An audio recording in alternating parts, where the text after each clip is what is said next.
Ngizigaba zenu emphakathini inkinga isikhathi usomlomo asibekile. What is also said is that on page 9 of the COJ 2023-2024 IDP, an understanding of challenges of the community, especially on the informal settlement across the city. Yet it seems like you as executives of the city are not applying the act mentioned on this item on the ground but on paper. Part of the act and the motion passed at council is to implement on the ground, otherwise we're just wasting time here, year in, year out. On page 8 of the budget speech, on page 18 of the budget speech, can you give us the detailed breakdown of the 20 million to be provided to the service stands and details of the 1.6 billion to be utilized in the informal settlement? Let's help you. Breakdown detail format is, you give us per region, you also give us time frame.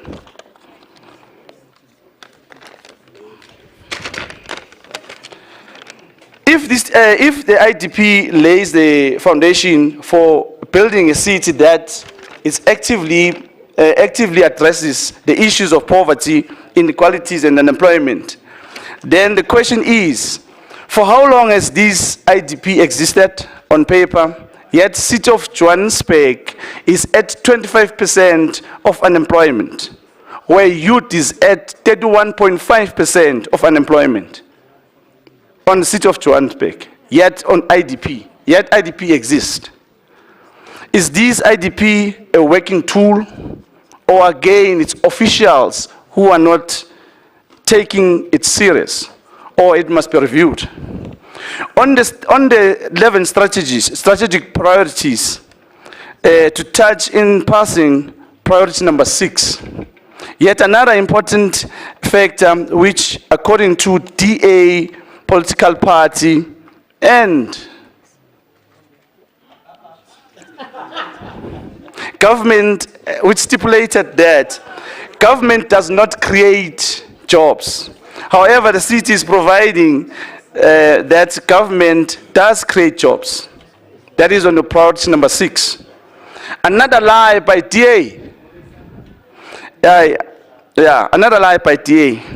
Oh, sorry, it's not a lie, but misleading city of Johannesburg and the country at large. On priority number 4, health and security is what EFF is significant amongst all other items, and yet underlooked the entity which, even on budget allocation, only 199.8 million has been allocated, yet on JPC, 1.1 billion. And we are requesting is for a swap on this allocation, because we want to see 24/7 clinics, because we can tell that the city has got the capacity to implement, but not willing. Thank you very much. No. Your time is up. Yeah, no. Your time is up, Councillor. Yes. Just MMC, we just want to know if you're going to be able to answer questions. Thank you so much. Yeah, we need it. Thank you so much, Councillor. Yeah, oh yes.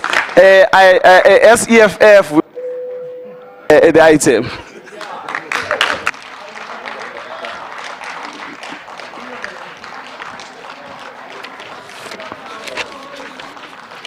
ACDP, Councillor Harris.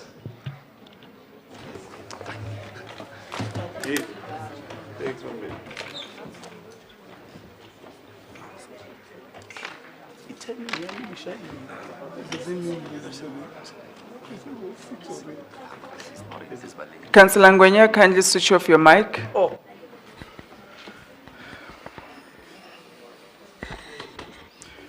Madam Speaker, fellow councillors, MMCs, Mr. Mayor, Greetings to you in the precious name of our Lord and Savior.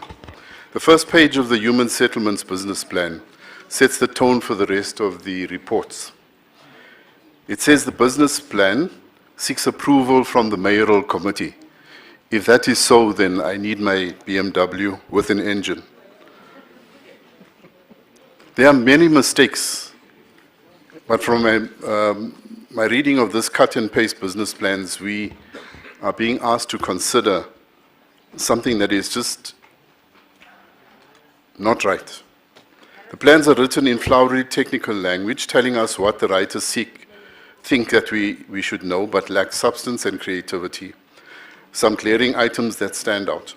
What is the purpose of having an IDP in public participation sessions in all the regions of and yet the district development model is being used, and this model focuses on Orange Farm, Kliptown, Lanseria, and Ivory Park as priority development areas. This feeds the narrative that the administration is only going through the motions of listening to other communities and ticking an MSA box.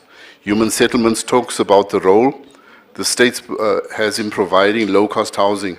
Who is the state?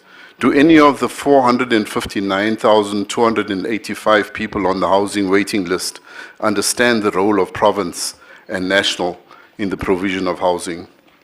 In the business plan, 30 million rand, and in the budget, 60 million rand is proposed for the upgrade of housing stock and old age homes. Yet 150 million rand is proposed for Microsoft licenses. It just doesn't make sense.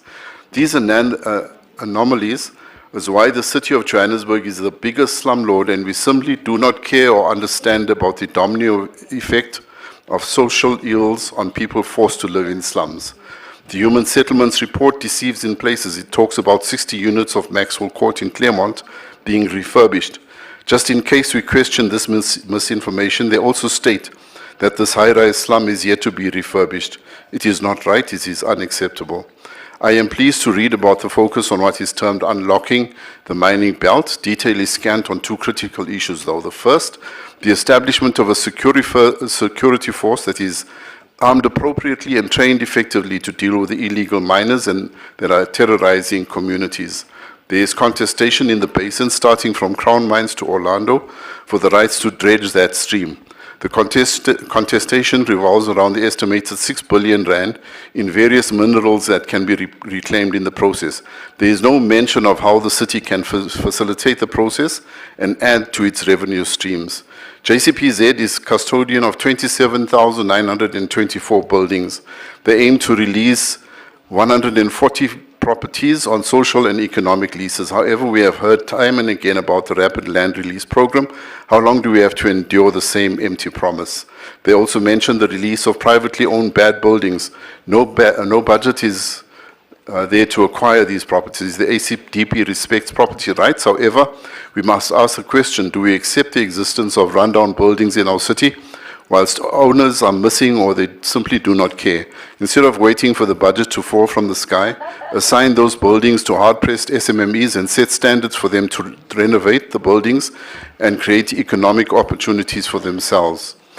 Despite the murmurs of the waste-to-energy facilities, we read about the upgrades of the Marie-Louise landfill site, and nothing is mentioned about the Grootkoppie's landfill in Eldos, which has been a thorn in the flesh of those communities. I want to put a disclaimer on this here. The ACDP does not support colored nationalism. We do not support race-based practices. We see every person as equal under law. We believe that every citizen deserves a chance based on merit. We are guided by godly governance. The Employment Equity Act is supposed to come into effect from 1st of September 2023. It speaks directly to priority number 6, which is of job opportunity and creation. The residents of Sophiatown protested peacefully about this apartheid legislation that will be adopted. The protesters have placed race-based employment practices under the microscope, and I'm glad to hear how MMC Morero, pardon me, spoke about a nation building. 15 seconds. How do you, if you look at this here, and pick it up as one example, of these 4,698 employees, 4,641 are African and 37 are coloreds. How do you expect to build a nation Thank on you, such Councillor Harris. inequality? Thank you. Your time is up. Patriotic Alliance, Councillor MMC Kunene.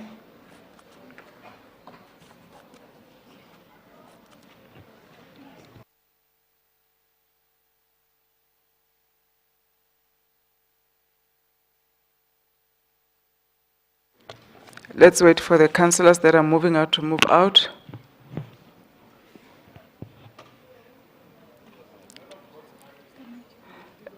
Councillor Harris, your mic is still on. Thank you. Thank you. Thank you very much, Speaker. I think one of the things that I must bring forth to Council is that we must never politicize service delivery, whether in the coalition or in the opposition benches. Is very much important. And when we interrogate the work that has been done, we must be very truthful. Because now you put us at a point where we must defend ourselves instead of deliberating on critical issues as to how do we make sure that service delivery happens, which is why we are here. It is this multi-party that appointed at JRA as CEO, who it was reported had false doctorate qualifications, had false qualifications. It is this multi-party that appointed the CEO and gave him a 2.1 billion rands budget to work on. It is this GLU that expelled that CEO last week.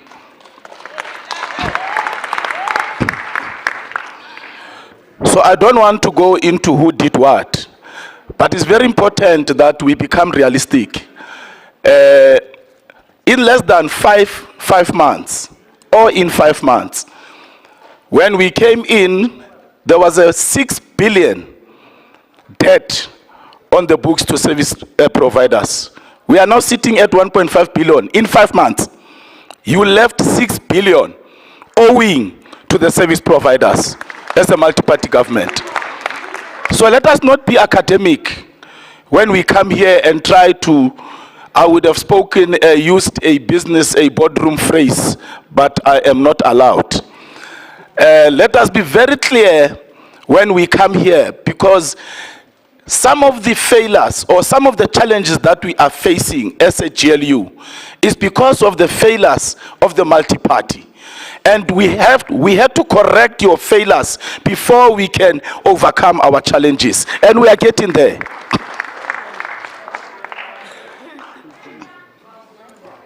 Amilcar Cabral said, we must always remember that the people are not interested in what is anyone's hate. They are interested in a better life, in a better future for their children. And the GLU is committed to doing exactly that. And that is why, on the side of JRA, I see there's a hand up. I will sit down, Speaker. Where is the hand? I didn't see it. Oh, Councillor Chenzozuko. Thank you. Thank you, Madam Speaker. Just a point of order. I want to know if the MMC is responding to comments or if he is now the MMC of Finance. Thank you, Councillor. MMC Kunene, you can proceed to debate. Thank you very much, Speaker. I am happy that the MMC has acknowledged that the operating budget of 1.5 billion for the 2023-2024 financial year is not enough for JRA based on the assessment of the infrastructure, and that we need more. But the same way we have worked with little from February until now, we are going to work with what we have, because we can't go to our people and give them excuses. We are service delivery orientated. Yes, indeed we are. You must see the roads, how beautiful they are now. You must see the roads. You must see the roads. You must see the roads. You must see the roads of Eldorado Park, how beautiful they are now. MMC Kunene. You must see the roads of MMC. Cosmo City. MMC. You must see the roads of Cosmo City. MMC, there's a hand. Kindly take your seat. Thank you. Councillor De Rocha, that is not allowed. If you've got anything plausible to say, raise your hand. Otherwise, keep quiet. Ma'am, Councillor, you can proceed. I can't see your surname. My apologies. It's Councillor Kukumur, Speaker. Councillor? Councillor Kukumur, thank you. I would just like to caution the MMC against misleading the House, because he was the one during an oversight just a few days ago. Councillor, who what is asked the me point to please of send him order? the potholes because the roads look terrible. Councillor, please sit down. Thank you. MMC Kunene? Please. MMC, Councillor Kukemur is just confirming that I was in Randburg fixing their stormwater drains that have been there for years. Thank you very much for confirming what I'm saying. Councillor Kunene, kindly take your seat. Councillor De Rocha, may proceed. Thank you, Madam Speaker. Councillors, please. I would suggest that the MMC go look at the roads Councillor in Ward De Rocha. 66 before making those comments, yeah. We are coming. Councillor Kunene. Madam Speaker, as a MMC, kindly sit down, and catch feeling is not a house language that is dignified to be used here. Thank you. MMC, Councillor. I'd like to remind the MMC he spent a month in Cosmo City to the detriment of every other ward in Region C. Point of I was order, at the MMC, multi-purpose Councillor centre Knott. and those roads.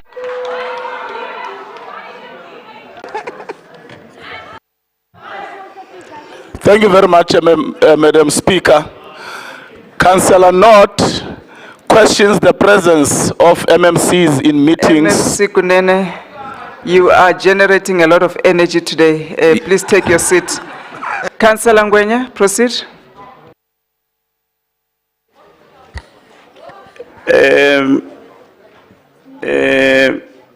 Speaker, through you. Cosmo City also deserves a service. Point of order, Councillor Ngwenya. What is the point of order? Yeah, so the councillor must not, just because Cosmo City is being serviced and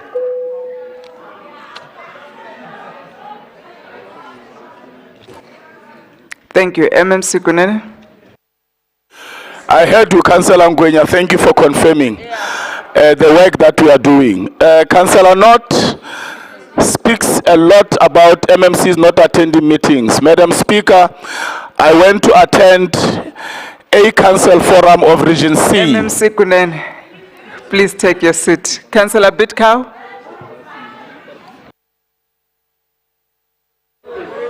Thank you, Speaker. I'd just like Hold to... on, Councillor Bitcow. I would like you to have an opportunity to speak in a house that is listening. Thank you. Councillors, please.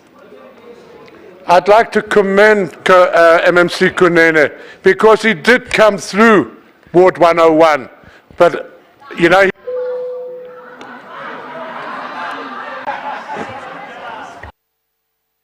I am getting a lot of confirmations, Madam Speaker, of the good work we are doing as the GLU. Thank you very much. Councillor Knott refused to come to the Councillor Forum of Region C, where I was invited to address because I was Having a dialogue. So if it's a real point of order, I will allow you to speak. But if you are responding to what he's saying, I will definitely cut you. Free speech is within boundaries and rules. It cannot just be free willy and free speech. MMC, Councillor Knott, you are still MMC in my head. My apologies. Councillor Knott, proceed. Thank you, Madam Speaker. I don't want to create a dialogue, but that is not true. I did not.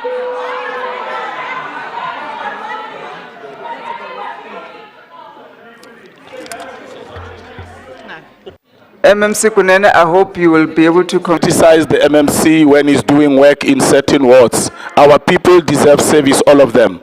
And I must conclude by saying, Madam Speaker, this of the consultations that happened MMC, and MMC, the backlog. MMC, please take your seat. I will not take your hand, you are standing. Can I have Councillor Depe, please? Thank you. She's so short you don't see her. Councillor Depe, can I have your point of order? Can I ask Councillor Kunene to please... Point of order, Councillor. Sorry, my point of order is... Councillors, I want an opportunity to hear Can I this point shout? of I won't order. speak. Councillor Stop Depe. shouting! Stop shouting! Please protect me, Chair. Please protect me. Put that dog in there. I need protection from these women. Councillor Depe, do you have a point of order, please? Councillor Thank you. Depe, speak to me. You said you have a point of order. Thank you, Please Chair. proceed. Point Yes. of order is, this item 2 says tabling of the 2022-23... What is the point of order? Can they stop shouting, please? No, I no, you can't- get to the point of order, please. So the point of order is that this item says that it's a service delivery budget and implementation of the SD BIP. I haven't heard Councillor Kunene once talk about... Okay. MMC Kunene, please proceed. Yes, we are. Somebody here who can't see you. Yes, it's item, it's this item. That's I will not take a point of order on top of another. Kindly switch off your mics. item 1.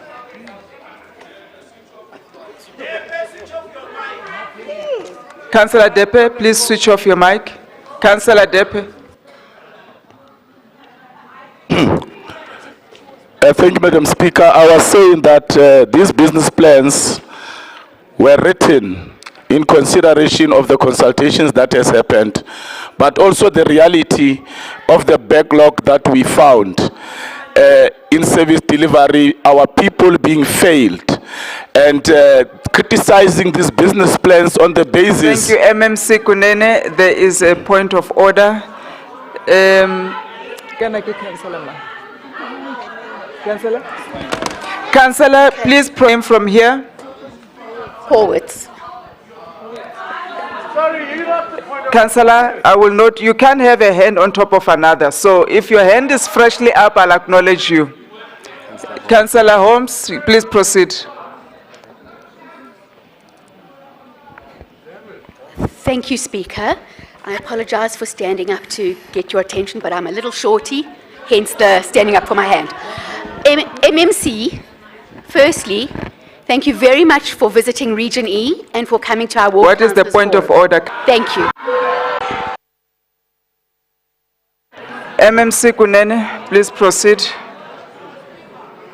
Thank you very much, Madam Speaker. I will conclude by saying we do support these business plans, and yeah, we are happy. Happy. Baya happy. Thank you very much. MMC, please sit down. There's a hand. Councillor Rapadu. Speaker, order on you, Speaker. I didn't want to stand up and raise a point of order on you. The House is starting to degenerate right now with frivolous point of orders that have no bearing on what the MMC is on about. So please, can you control the decorum of the House? It goes Please. both ways, and I don't know what is your point of No, order it doesn't right go now. both. Oh, it goes both ways. Please it's fine. sit down. Thank you so much. It's fine. MMC, I think you had concluded. Thank you very much. Thank you, councillors. ANC, Councillor Sindani. You have 12 minutes. Greetings to our caucus leader, MMC of Finance, Dada Morero. Not forgetting the ANC political leaders who are at the gallery. Greetings to all the councillors. We meet at a very important month that the people-centered budget speech had something to do with young people of this country. Madam Speaker, I would like to urge all of us to get a copy of a book titled A History of Inequality in South Africa. This book is written by Professor Sampi Tereblanche, who's an Afrikaner economist, and systematic exclusion. Since 2016, as the citizens and the residents of City of Johannesburg, we have experienced systematic exploitation when the service providers were not paid, fleet repossessed. We are also experiencing systematic exclusion where wards that were led by the ANC, there was budget cut off using a fancy word like budget adjustment.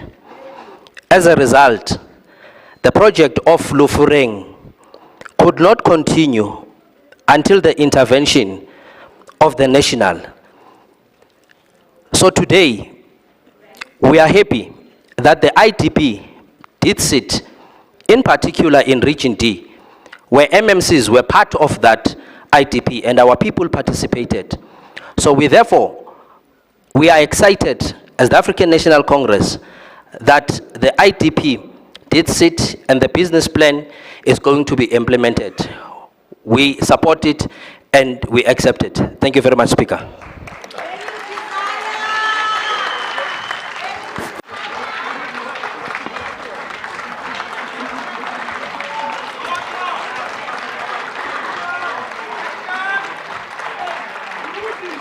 Thank you, Councillor Sindani. MMC Morero.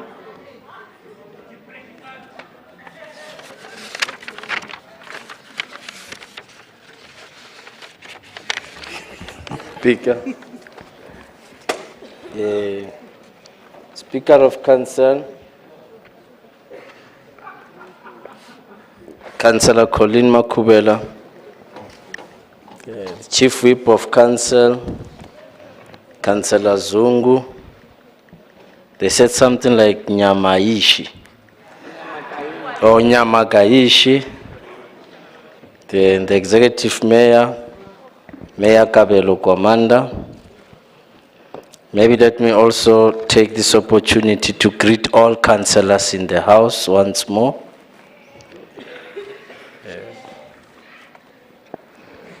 Madam Speaker, the IDP is called the People's IDP.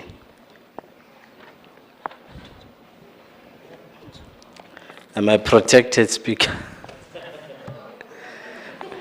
Yes, you are protected. This was done deliberately, Speaker, because it is about the people.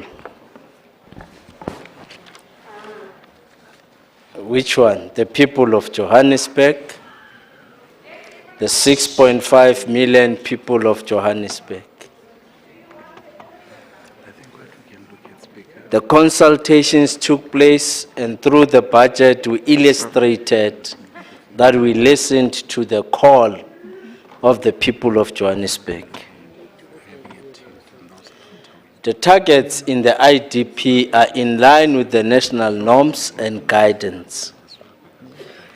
As the city, we took one step forward and planned and budgeted for the community-based planning, CBP. A total of 50 million was allocated, and we used the ABC approach and created a community response budget, which illustrates the following, Madam Speaker. In Region A, 1.7 billion allocated. Region B, a total of 228 million. In Region C, 1.5 billion. In Region D, 3 billion. In Region E, 1.7 billion. In Region F, 2.3 billion. In Region G, 1.8 billion. Now, Madam Speaker, when reading the IDP, it is also important to indicate that we plan and budget against the challenges we are facing as society or as Joburgers, because the Constitution instructs us to do so.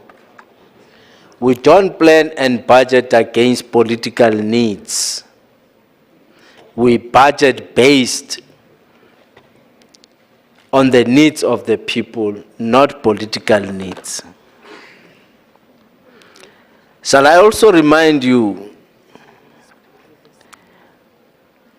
or perhaps maybe I should leave this part and avoid being combative, but I was told that when you come to a debate, you can't be. Mind you, you owe us. Like the budget, you failed to perform against your IDP, which you failed to perform against your IDP, which was not servicing poor communities.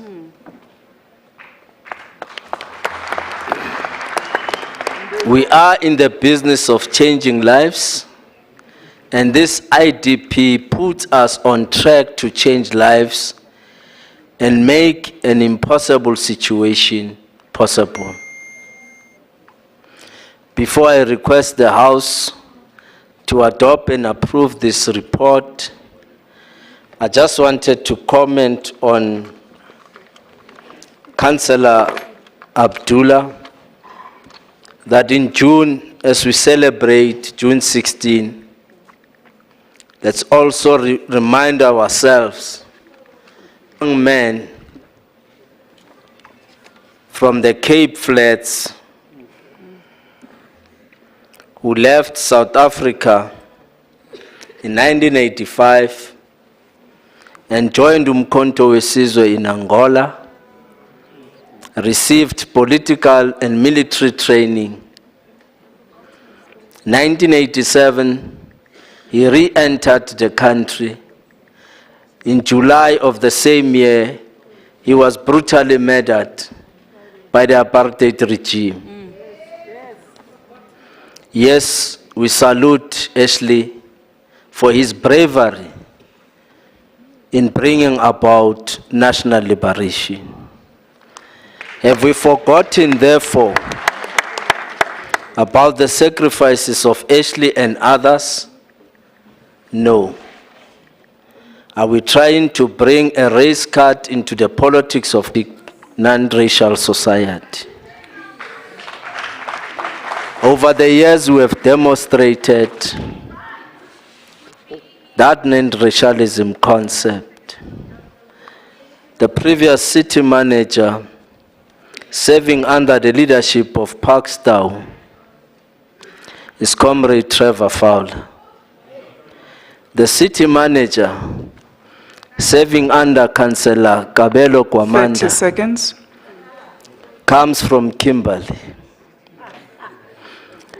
Because we understood the national question. The First Minister of Finance in the Republic of South Africa, under the leadership of Nelson Mandela, comes from the Cape Flats. I'm raising these issues, Madam Speaker, so that we understand that we have a responsibility as South African citizens to build a nation that reflects the demographics of South Africa. We also admit that in the process of building the nation, there were weaknesses, and we must address those weaknesses and turn them into Thank you, strength NMC. so that we can build a proud South African nation. Thank you. Thank you, Madam Speaker.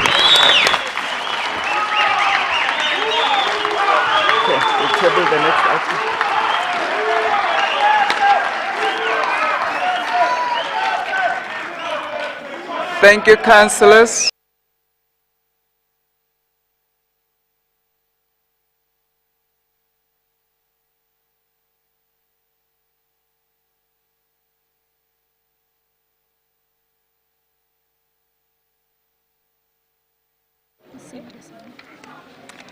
Thank you, councillors.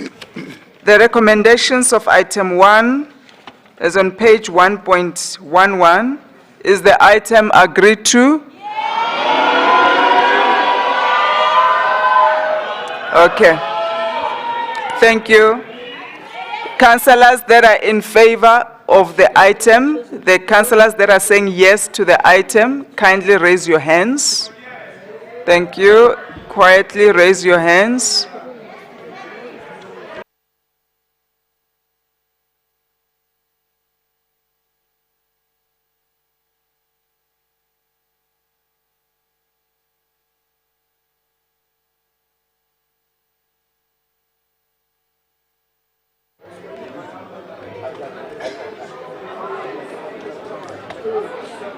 The yes.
Ah, uzongizwa.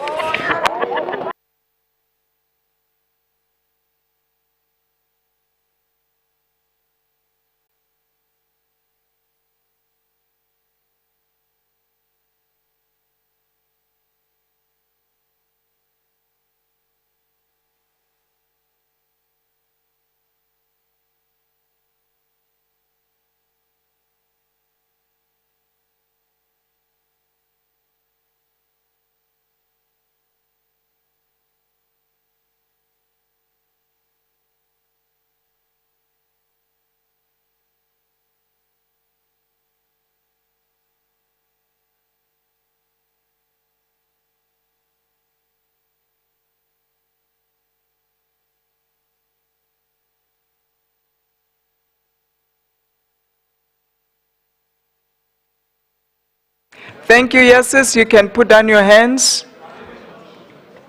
Councillors that are not in favor, those that are saying no to the item. There are some hands at the back. Kindly raise your hand.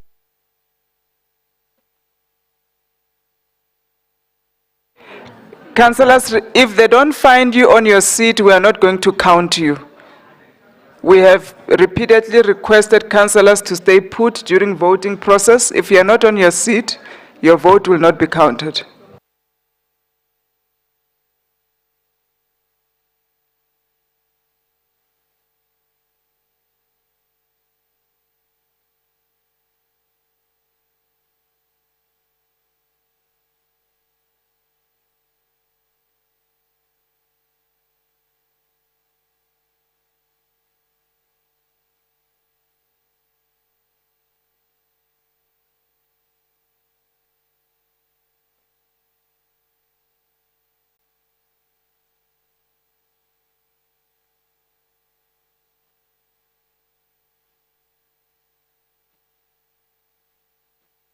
Voting process, those that are abstaining, you can put down your hands, councillors. Thank you.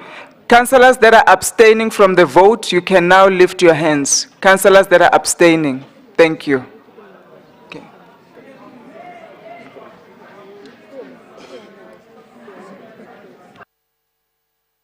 Thank you so much. You can put down your hands.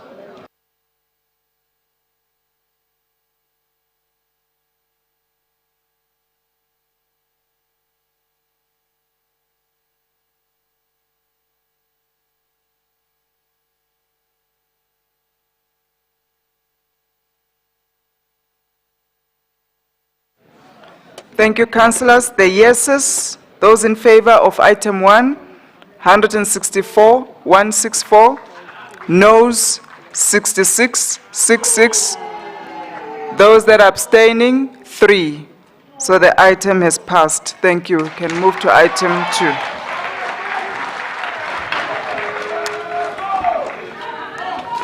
Item 2 is tabling of the 2023-24 Institutional Service Delivery Budget and Implementation Plan, which is abbreviated as DBIP. Democratic Alliance, Councillor Rambani.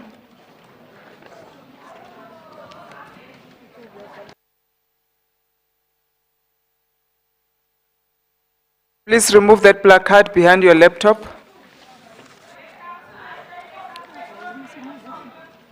Kindly remove the placard behind your laptop, Councillor Rambani. Councillor Rambani, please remove the placard behind your laptop. Councillor Renton, we're not talking to you. I'm talking to Councillor Rambani. Thank you.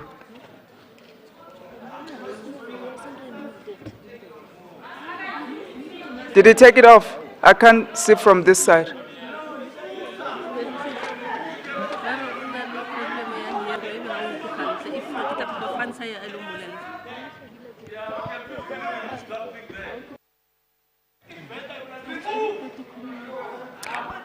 Protocol will talk to him. Thank you.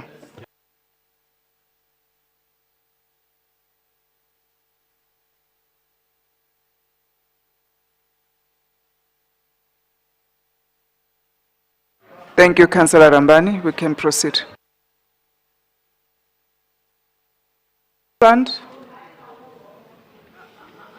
Please switch off your mics.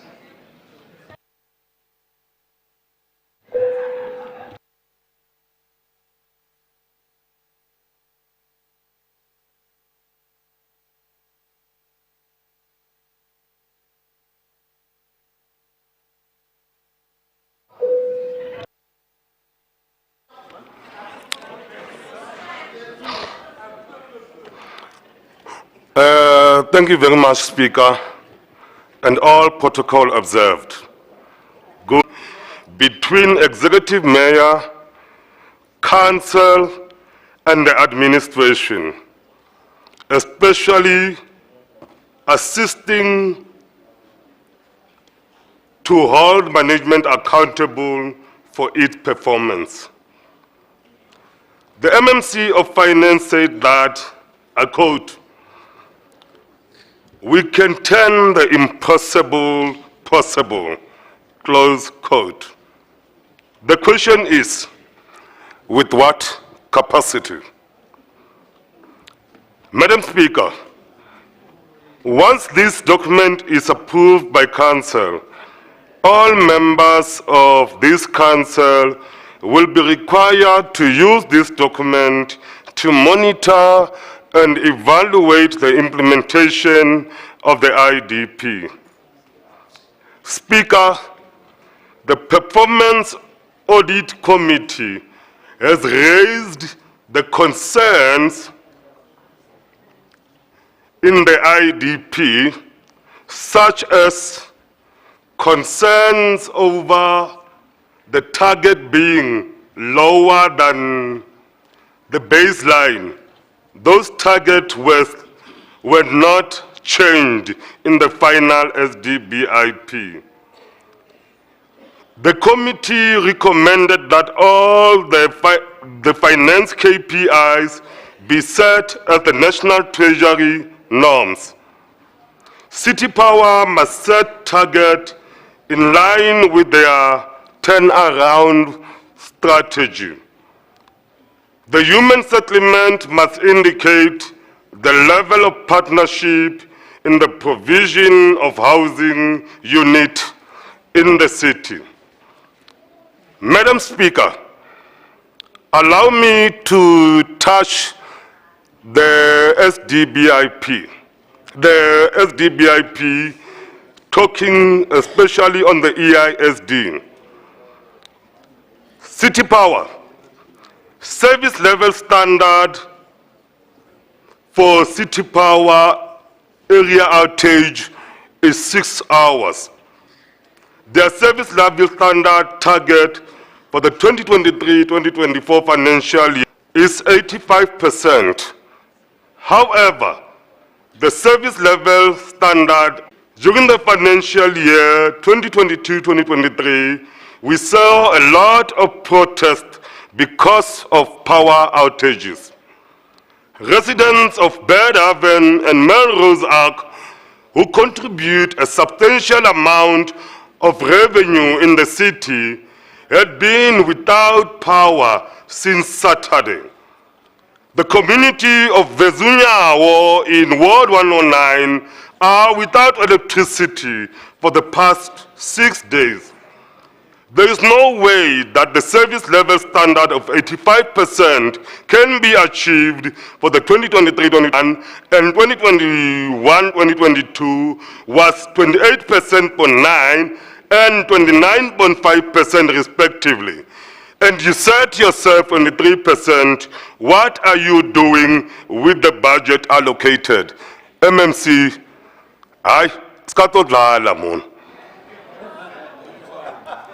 Furthermore, the key performance indicators for Johannesburg Water indicate the number of sewer blockages per 100 kilometers of network length for 2021-2022 financial year is 516.65 water blockage per 100 kilometer for network were reported.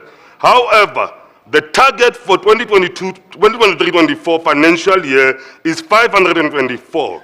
Sewer blockages per 100 kilometer network length, the same is similar for the number of water pipe bursts per 100 kilometer network length. For the 2021-22 financial year, 390.65 water pipe bursts per financial year. The target is 428 water pipe bursts per 100 kilometer network. Water infrastructure was neglected the years that the MMC of Finance lectured us about yesterday in his budget speech. Waste removal target is 90%, while the baseline for 2020-21 and 2020-21-22 was 100%. Why reduce that target? Speaker, the MMC of Finance in his speech correctly noted that the South African Reserve Bank increased the repo rate by cumulative 4.75 that affect a lot of our home owners. Yet KPI number 8, the collection target is set at 88.4%. MMC of Finance, I can tell you now that in February 2024, you are going we are going to see the rebase by 5% in that KPI. KPI number 1, audit finding. Your target is unqualified without material finding. Wow. Is it not too ambitious? Executive Mayor, this can only be achieved by the executive and legislature leadership who do not have time for cocktail party, but those who work hard. We welcome new KPI number 2. The question is that, can it be achieved? KPI number 7, maintenance. 6.9% target is welcomed.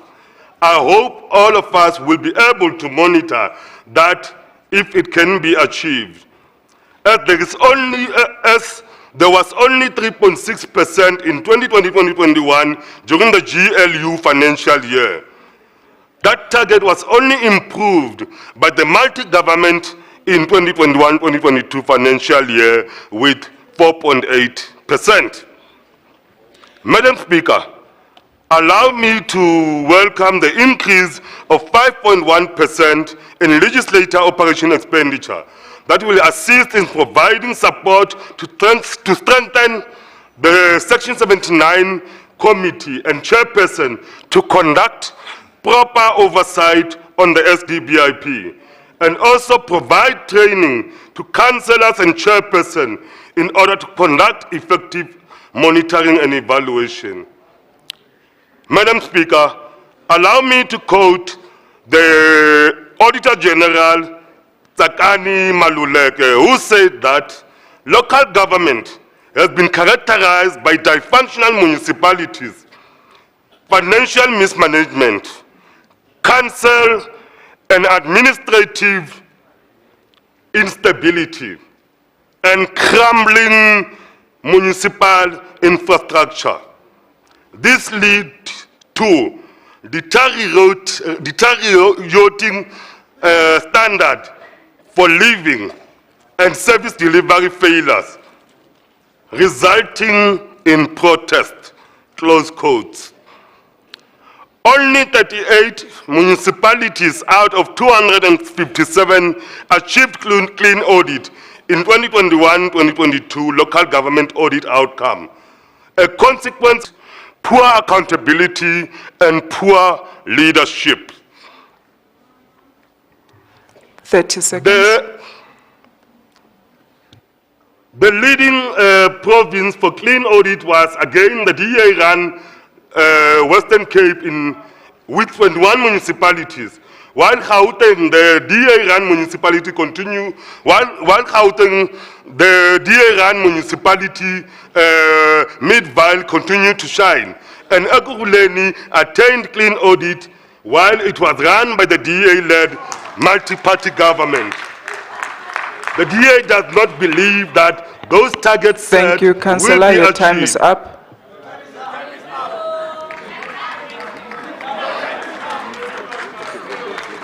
Thank you, Councillor Rambani.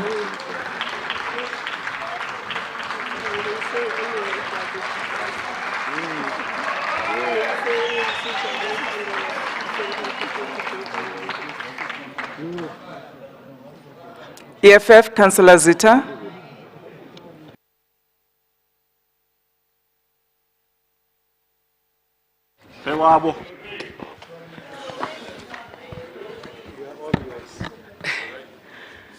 Greetings to the EFF caucus leader, Councillor Spetlele Rasurute, caucus whip, Tabisa Mohapi, EFF caucus and fellow councillors. Speaker, the service delivery and budget implementation plan serve as a vital link between the executive mayor, the council, and the administration, and as such, it facilitates the process of holding management into account for its performance. Commitment made on the IDP are operationalized through the SDBIDP.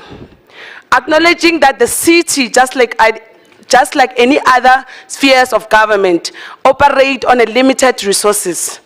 In an environment where there are competing priorities. As the EFF, we hold the view that the 2023-2024 SDB account. We, however, feel that over the years, there hasn't been serious effort for ensuring that those whom the council account to, namely the resident at large, know and understand the plan budget for each and every financial year. It is this reason that we call on every councillor to go out there and communicate the SDBIP in their respective wards. Every community must know what projects are coming, supposed to be implemented during the 2023-2024 financial year in order to ultimately hold this council into account. Going back to the speech, MMC, with so many informal settlements in the city that result to fire incident in all season, but you fail to manage or to budget for the fire station in Alexandra. The fire and rescue equipment are not budgeted for.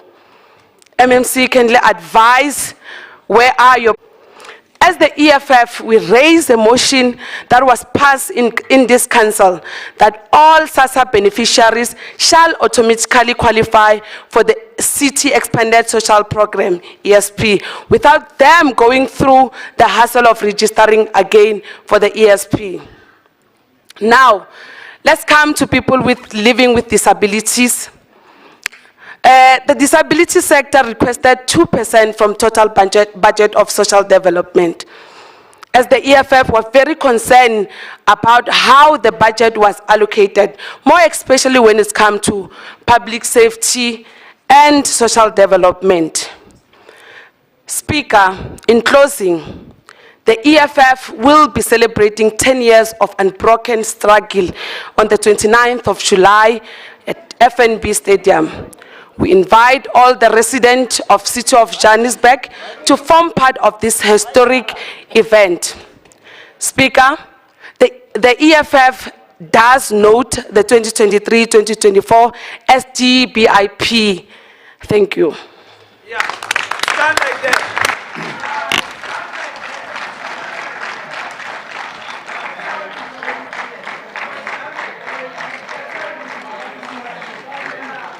Thank you very much.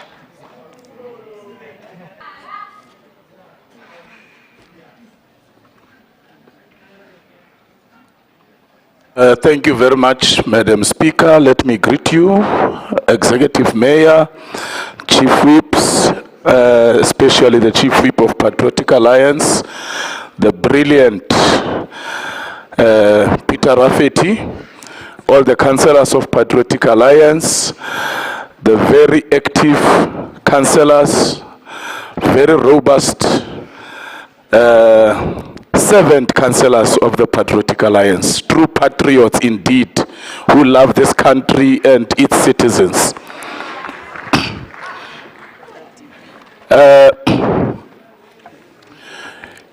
Yes, indeed, we acknowledge that there is much more that needs to be done in terms of service delivery implementation. And this SDBIP has outlined some of those programs that will be implemented. However, we will have to do more in the short term to make sure that, especially the constituencies that have been neglected, get as much attention as possible. Alexandra Township is very messed up, it's messy. We need to go, we need to make sure that service delivery happens. We need to make sure that in El Dorado Park, Rivali, Westbury, we have seen the protests last week in Westbury. Today we are seeing protests in DK Hostel that caused so much traffic. As the GLU, we cannot afford who came before us. We must make sure that we hold each other accountable as the different departments and different political parties serving in the GLU. There's a hand. Thank you very much. Oh, my friend. Councillor Etches and Joburg. Thank you so much, Madam Speaker. I would just like to raise a point of order on MMC Kunene. The fact that he's raising those that came before us, I'm assuming, before him, I'm assuming he's including the ANC about the Alex Max and Thank the you, 1 million Councillor. rand Please sit houses. down. MMC, please proceed. I didn't want to be specific, but I meant the multi-party. They came before me. Madam Speaker, there is an issue that I think the budget needs to pay so much attention to. The hijacked buildings, not only in the CBD, not only in Randburg, Madam Speaker, all over buildings, occupied buildings. Human trafficking is happening in these buildings. Criminals are being harbored in those buildings. The city is losing millions of rands in revenue from these buildings. But the city is not only losing, Madam Speaker, the city is also servicing them with electricity and water that they connect illegally. So today, Madam Speaker, they might be hijacking in Hillbrow. Today, now they are in Randburg, a suburb that was never thought that it would be hijacked. Families go on holiday for a week. When they come back, criminals have hijacked their houses. And when they go to courts, they must actually find an alternative accommodation for them. Madam Speaker, today is them. Today is you and I. Tomorrow they will be hijacking in Bryanston. Tomorrow they will be hijacking in Houghton. Tomorrow they'll be hijacking in Sandhurst. We have to nip this crime in the bud before it goes any further. And Madam Speaker, I want to speak in the words of Martin Niemöller, Frederick Gustav Emil Martin Niemöller, who was a German theologian and a Lutheran pastor. He said about the Nazis, first they came for the socialists, and I did not speak out because I was not a socialist. Then they came for the trade unionists, and I did not speak out because I was not a trade unionist. Then they came for the Jews, and I did not speak out because I was not a Jew. Then they came for me, and there was no one left to speak for me. I speak for the residents of Johannesburg, whose houses and buildings have been hijacked, and nothing has been done over the years. I speak for those. Thank you, MMC. Time is up. Salute. Ospaisani.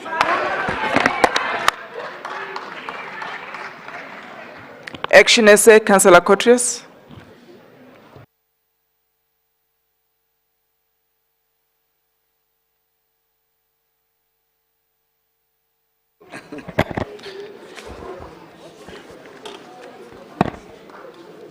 Madam Speaker and the Legislature, Executive Mayor and the Executive, our Premier in waiting, Councillor Funzi Ngobeni,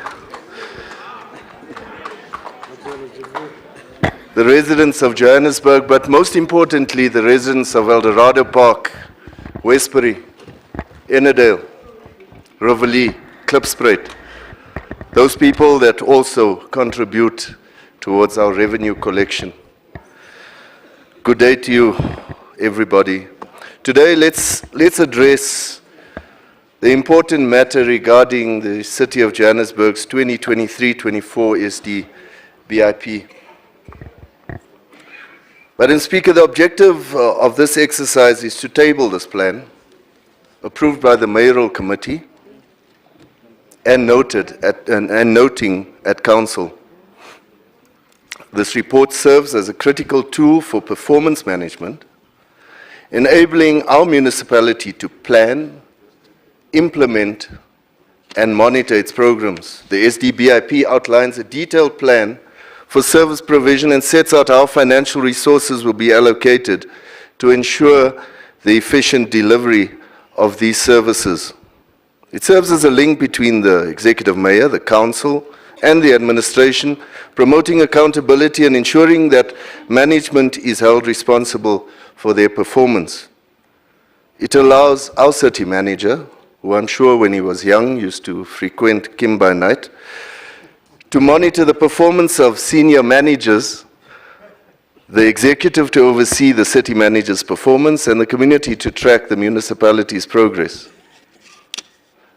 Madam Speaker, in accordance with the MFMA, the SDBIP must be approved by the Executive Mayor, within 28 days of the budget approval.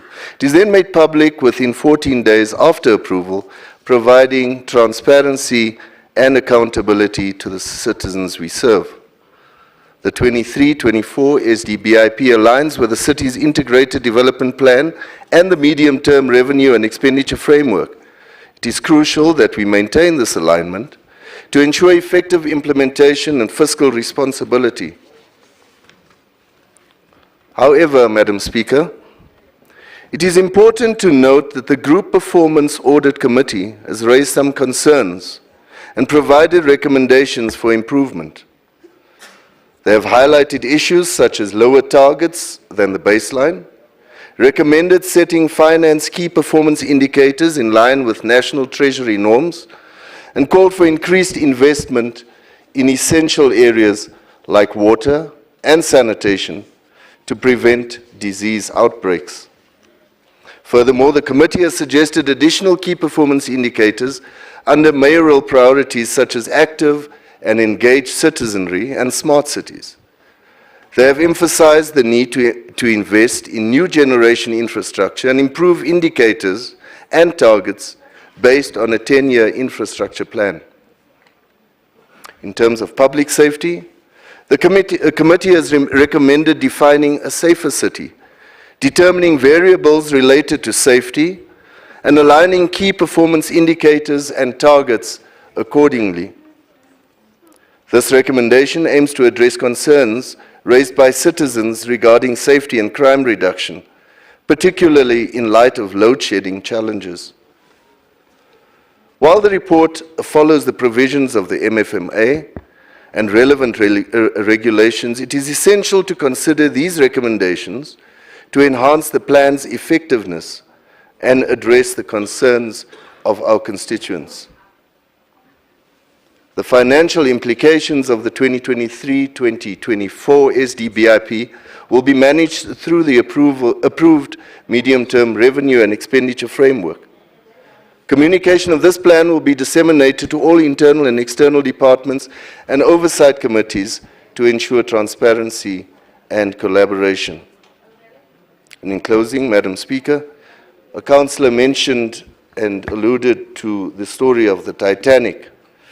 And because we should learn lessons from our history and our past, we must realize that the captain of the Titanic, who did not want to wake up when he was alerted to the iceberg that was about to sink the Titanic, it is crucial that we address the recommendations raised by the Group Performance Audit Committee to strengthen the plan, improve accountability, and better serve the residents of the city of Johannesburg.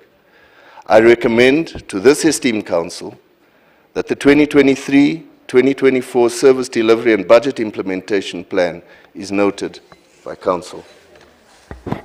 Thank you, Speaker. Thank you. ANC, Councillor Sindani.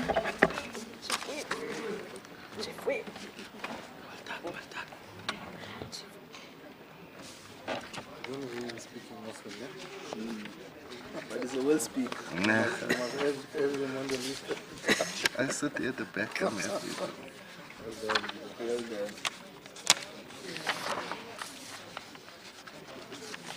I don't know, there's an...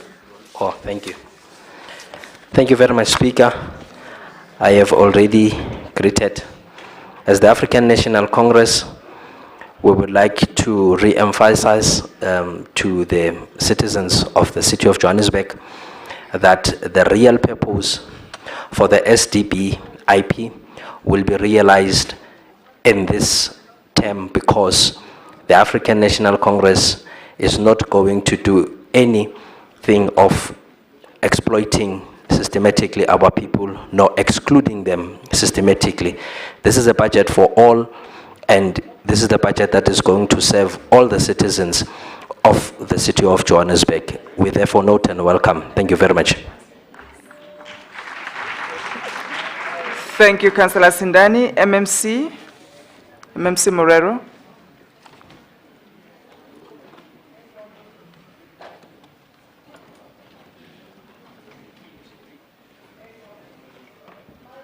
Mike.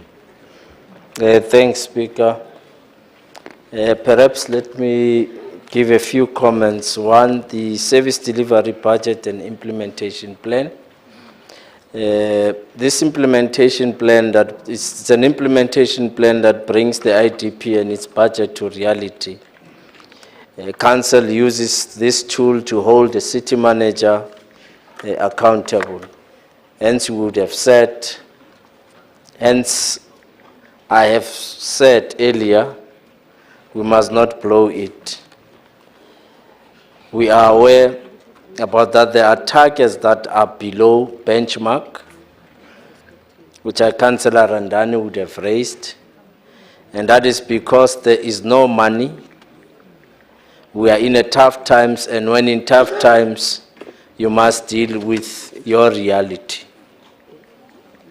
The reality is that water targets or down targets were crafted from 2016, and in 2018, 2019, we had to align to Circular 66, which forces municipalities to go back to basics. Now, in 2019, this was done. However, from 2021, something strange happened, and we had to deal with the reality of the strange indicators that did not respond to the challenges of the people. Instead, we were told about something golden. Here is this Igoli, the land of gold. It is our fathers and mothers who dug this gold. So therefore, Madam Speaker, the service delivery budget implementation plan is a symbol of us digging the gold. This plan is focused on service delivery, nothing more and nothing less. This government of local unity is going to master the art of implementation. Those in the front of me. The item is for noting. Is the item noted? Thank you very much. We are going to take 5 minutes body break before we move to item 3. 5 minutes body break. Yeah, I saw it. It's fine. Thank you very much, Councillor Echezanzuko. Thank you, Madam Speaker. Could you please just note the dissent of the DA? Thank you. Thank you. We note the dissent of the DA. Thank you very much. 5 minutes body break. In exactly 5 minutes, the bell will ring so that we start in 10 minutes. Councillor Delange. Thank you. Note the dissent of the VF Plus on the item. Thank you. Thank you. We noted the dissent of the Freedom Front Plus. Councillor Harris. Thank you, Madam Speaker. If I may just make an apology for Councillor Mkonza, we had to leave on urgent party business. Thank you. Councillor Mkonza has to leave? On party business. Okay, well noted. Thank you. We've noted the dissent of Freedom Front Plus and the DA. Thank you very much. 5 minutes body break, and then we're back in council.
Good morning.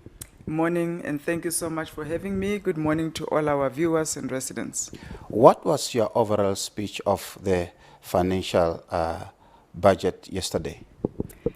I think we have to commend the MMC for the great work that it did. It was a very intense balancing act. You could actually see allocations and that he allocated to.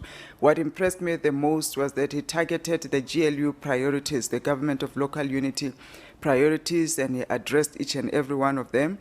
And he tried as far as possible to accommodate all the outcomes from the IDP sessions and the CBPs.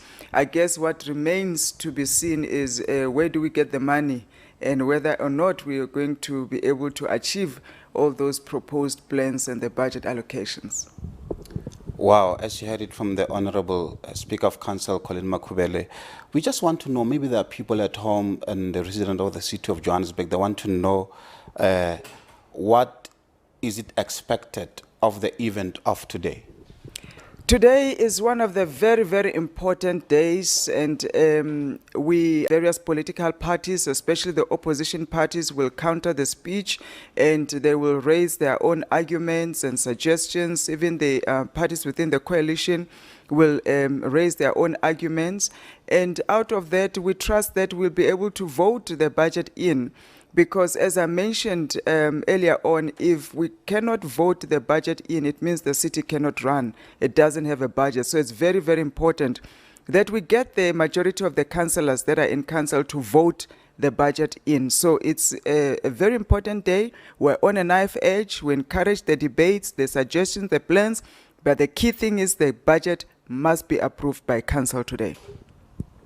Wow, yesterday, Honorable Speaker, you mentioned that the budget of legislature is one of the most smallest budget in the city. What is it that's going to help the legislature so that the budget may able to be accommodated? Look, what I appreciated about the budget is that the MMC outlined the core functions of the legislature that gave me comfort to understand that he does have an appreciation of what the legislature is supposed to do in terms of citizen participation, oversight that we provide over the executive, and also really fostering the social cohesion and reaching out to our communities, including the IDP sessions. So what we yet to then sit down as legislature to see is how does the budget allocated to us cover all those activities. Remember, we exist because of the communities. We are the ones who bring cohesion not only in the residents and various stakeholders, but within the political parties here as well. So those activities must be adequately budgeted for.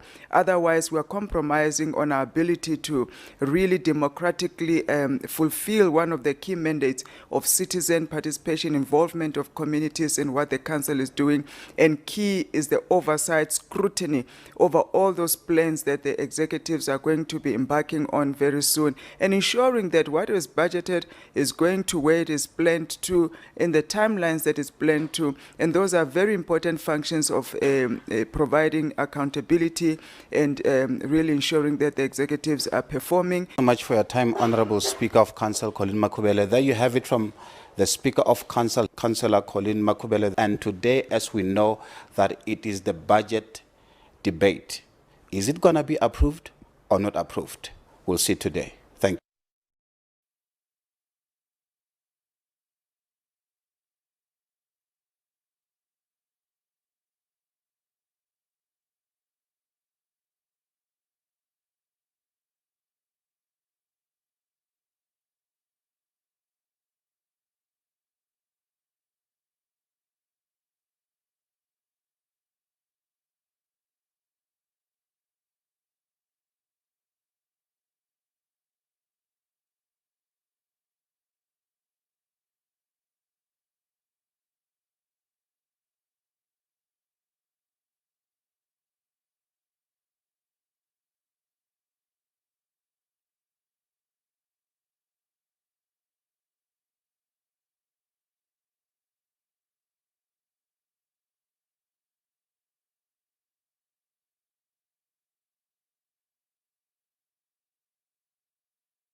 Thank you, councillors.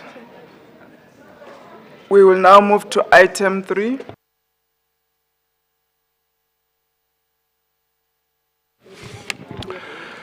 Councillors, we resume on item 3, which is the 2023-24 to 2025-26 medium-term budget and related documentation for the City of Johannesburg, read together with item 3A, which is the 2023-24 to 2025-26 medium-term operating budget for the City of Johannesburg, also read together with item 3B, which is the 2023-24 to 2025-26 medium-term capital budget for the City of Johannesburg. Also read with item 3C, which is outcomes of the public consultation on the proposed 2023-24 budget and its revenue-raising measures, and the technical evaluation led by the National Treasury. Also read together with item 3D, which is a draft rates policy and rates bylaw. And all those items are read together with item 3E, which is funding plan for the medium-term capital budget.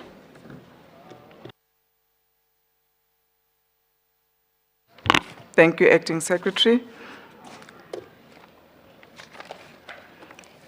I'm giving 1 minute for everybody who's walking in to walk in, settle down before Councillor Santana. You can prepare yourself to present. Thank you. Councillor Santana. Thank you, Speaker. Speaker, I'm going to cover items 3A, 3B, 3C, and 3E.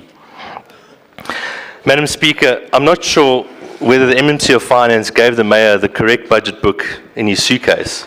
From what we received as councillors on the Google Drive, there's no difference in the revenue line item for property rates and electricity from the draft budget sent on for comment on the 22nd, 23rd of March, and the budget we are debating and passing through council today. Noting that the budget speech refers to property rates at 2% and electricity at 14.79%. If you recall, when we sent out the budget for comment, it was based on 5.3% and 18.64% for electricity. Secondly, the last Section 71 report to serve in this council for January. Councillor Santana, kindly take a seat. There's a hand. Councillor Kotrios. My apologies, Speaker. I'm just noting that the Mayor and the MMC aren't here. Are we speaking to ourselves here? Thank you, Councillor Kotrios. Madam Speaker, these are executive reports. We are here.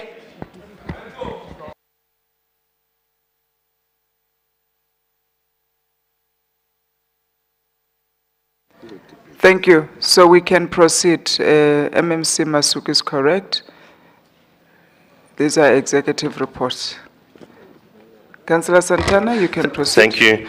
The last Section 71 report to serve in this council for January 2023 was on the 22nd, 23rd of March. Maybe you're not privileged enough to have updated and valid information for our perusal. So I ask, how as councillors do we make informed decisions and pass a budget that does not reflect what is in the budget speech? Furthermore, we note with concern the unsustainable increases in employee costs of 2 billion. How do we justify this to our forgotten residents of Johannesburg? As previously stated, government should be seen as an enabling body, not an employment agency. There are many other areas in the OPEX budget that make no sense. I will address them in the appropriate platforms. Madam Speaker, moving to the CAPEX budget, it's with sadness that we have not prioritized more funding to Joburg Water to stabilize our network and our water losses. One wonders, how would this government manage a day zero scenario? MMC, we note with concern the delays in implementation of capital projects too. Madam Speaker, we note all the concerns National Treasury and wish to highlight their findings that the budget for 2023-2024 is unfunded. Might I remind councillors that in terms of Section 18 of the Local Government Municipal Finance Management Act does not allow any municipality to pass an unfunded budget. We also note with concern the insolvent state of most of our entities and insist that the turnaround strategies be brought to our council meeting for deliberation as required by the Companies Act. We note also with concern the city is still grappling with the MSCOA implementation, and these areas where this is compromised or comparison still needs to be improved. Therefore, the comparability is compromised. Madam Speaker, the funding plan for the medium-term budget raises multiple concerns, especially our short-term funding requirements. Firstly, what has happened with the banking tender and the appointment of the city's bankers? How do we expect to extend the Standard Bank standby facility of 675 million to 1 billion when the current facility expires in November 2023? Surely we cannot extend this again. It has been extended several times over the past 7 years. What are the legal implications for us not appointing our bankers?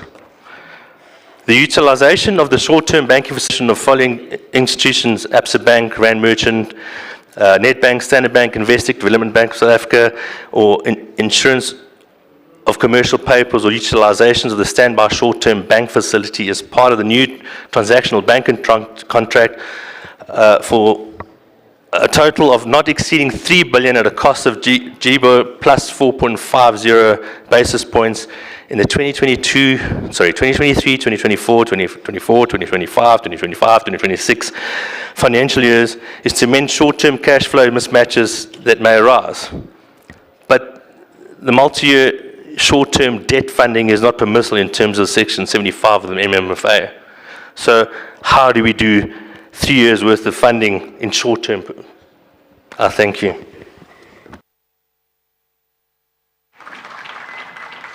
Thank you, Councillor Santana. Action essay, Councillor Majola.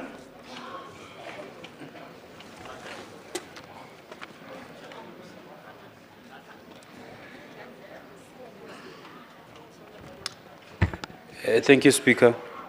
Speaker, I do not wish to take too much time on this item, but I just want to speak to two very important issues.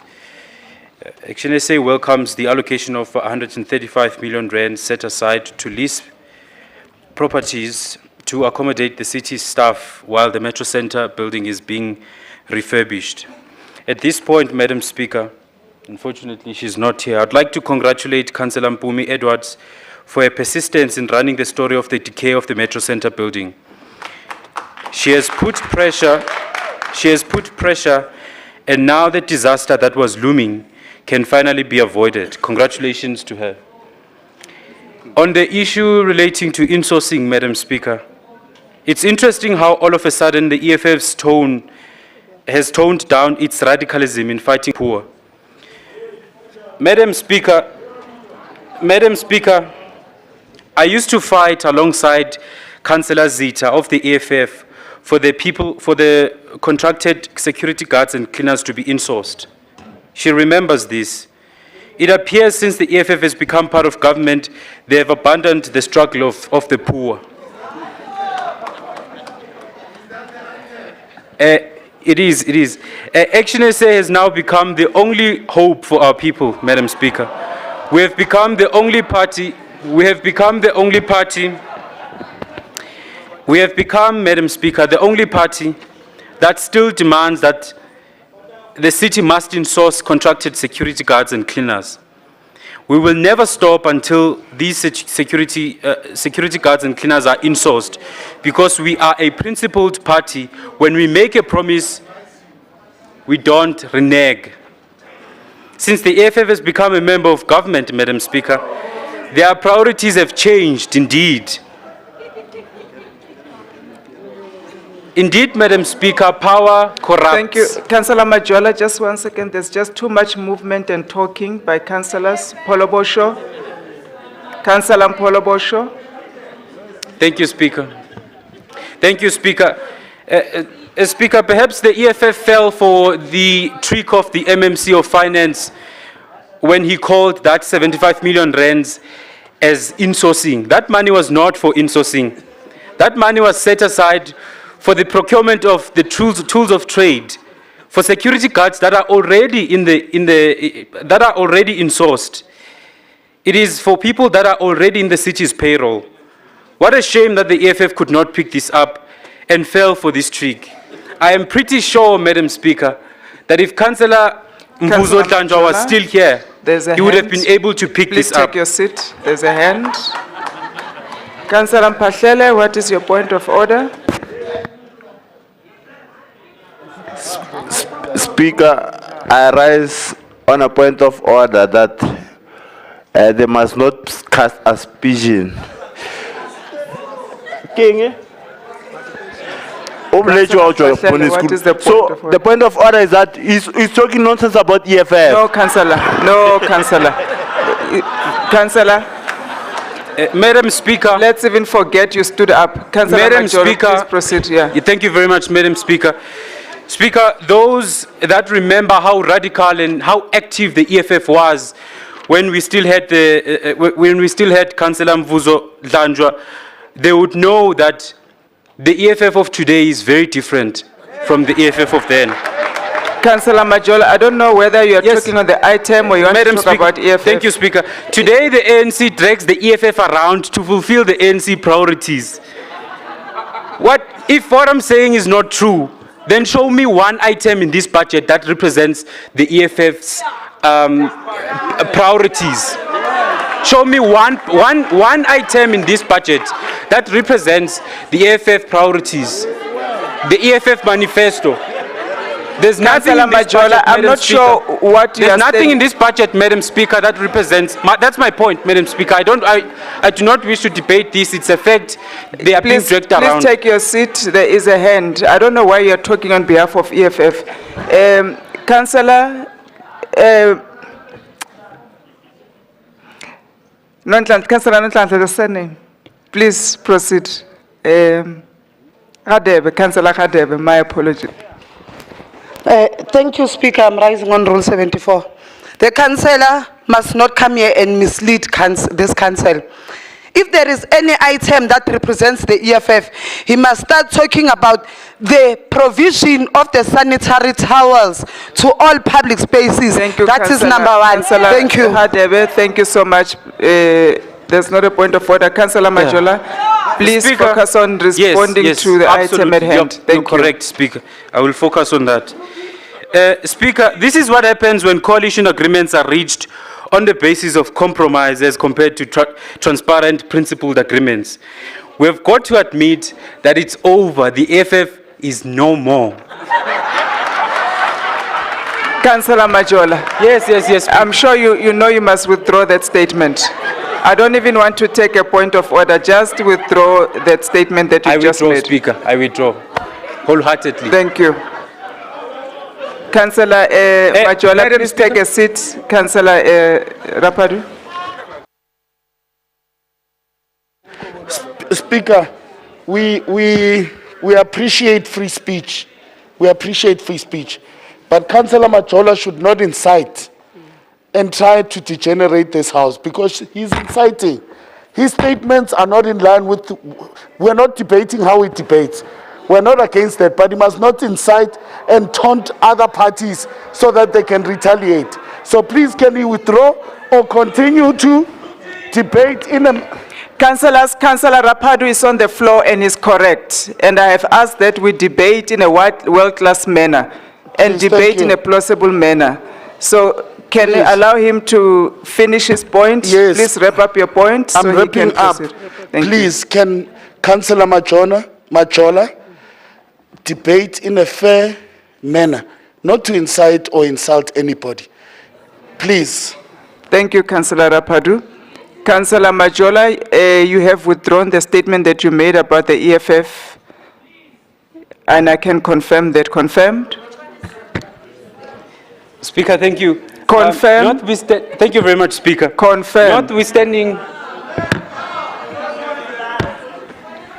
Yes, Madam Speaker. Thank you. You Confirmed. can proceed. Speaker, notwithstanding all of our concerns about this government, we are called to prioritize our residents, and therefore Action SA will not bite our nose to Councillor spite the Majola, face. kindly take your seat. There's a hand. course, yeah. Councillor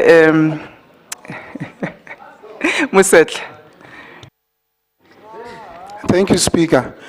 I don't know if it's my ears or what. You've asked the councillor to withdraw. He has not, he's proceeding. And I don't know what that is. We've not had him withdrawing. If he can withdraw before he starts with his debate. Thank you, Councillor Musetla. He did withdraw, and I asked him to also confirm. Councillor Majola.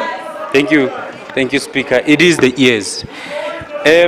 Notwithstanding all of our concerns, we are called to prioritize our residents, and therefore Action SA will not bite our nose to spite the face.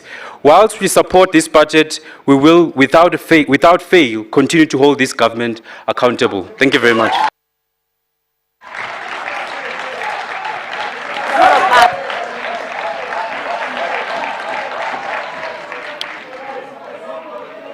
Freedom Front Plus, Councillor Boer. Councillor Boer. Thank you. Good afternoon, Madam Speaker, Executive Mayor, MMC Finance. I welcome the opportunity to... Councillor Boer, I think let's allow the councillors to settle down. Thank you. Please proceed. Thank you, Madam Speaker. I promise you I will debate in a robust and a world-class way. Thank you very much. Before I get to item number 3A and 3B, I just want to point out one thing that was raised earlier today on the MMC's budget speech yesterday. There was a serious mistake on his introduction where he said that on the 2022 financial statements, there was an operating loss of 1.1 billion against a budget surplus of 1.1 billion. That is not correct. If you look at the audited financial statements for 2022, there was in fact an operating surplus of 1.1 billion against the budget of 1.1 billion as well. I just want to clarify that. MMC, I was nicely surprised yesterday afternoon. I sat here in the sun and I became a bit dozy. The sun was shining in my eyes until you started about Abba Gogo and Abba Mkulu, Opas and Omas. I felt, oh, this is interesting because I can classify myself in that category as well. And then you started speaking about Igoli 2000. And I was thinking back and I said, yes, but we were in a good spot at that point of time. And I was asking myself, what happened since then? Why? What went wrong? And I was even thinking further back, about 40 years ago, in the 1980s, we had a company called in South Africa called Eskom. That company was producing electricity at the lowest rate on earth. And it was efficient, and the word load shedding was not even in our dictionaries. And I was wondering, what went wrong? What went wrong? But to come back to today, we are sitting with a new budget, a new administration, and we have to focus on the future. And I want to say, we as a Freedom Front, we want to take hands and work together to make the impossible possible.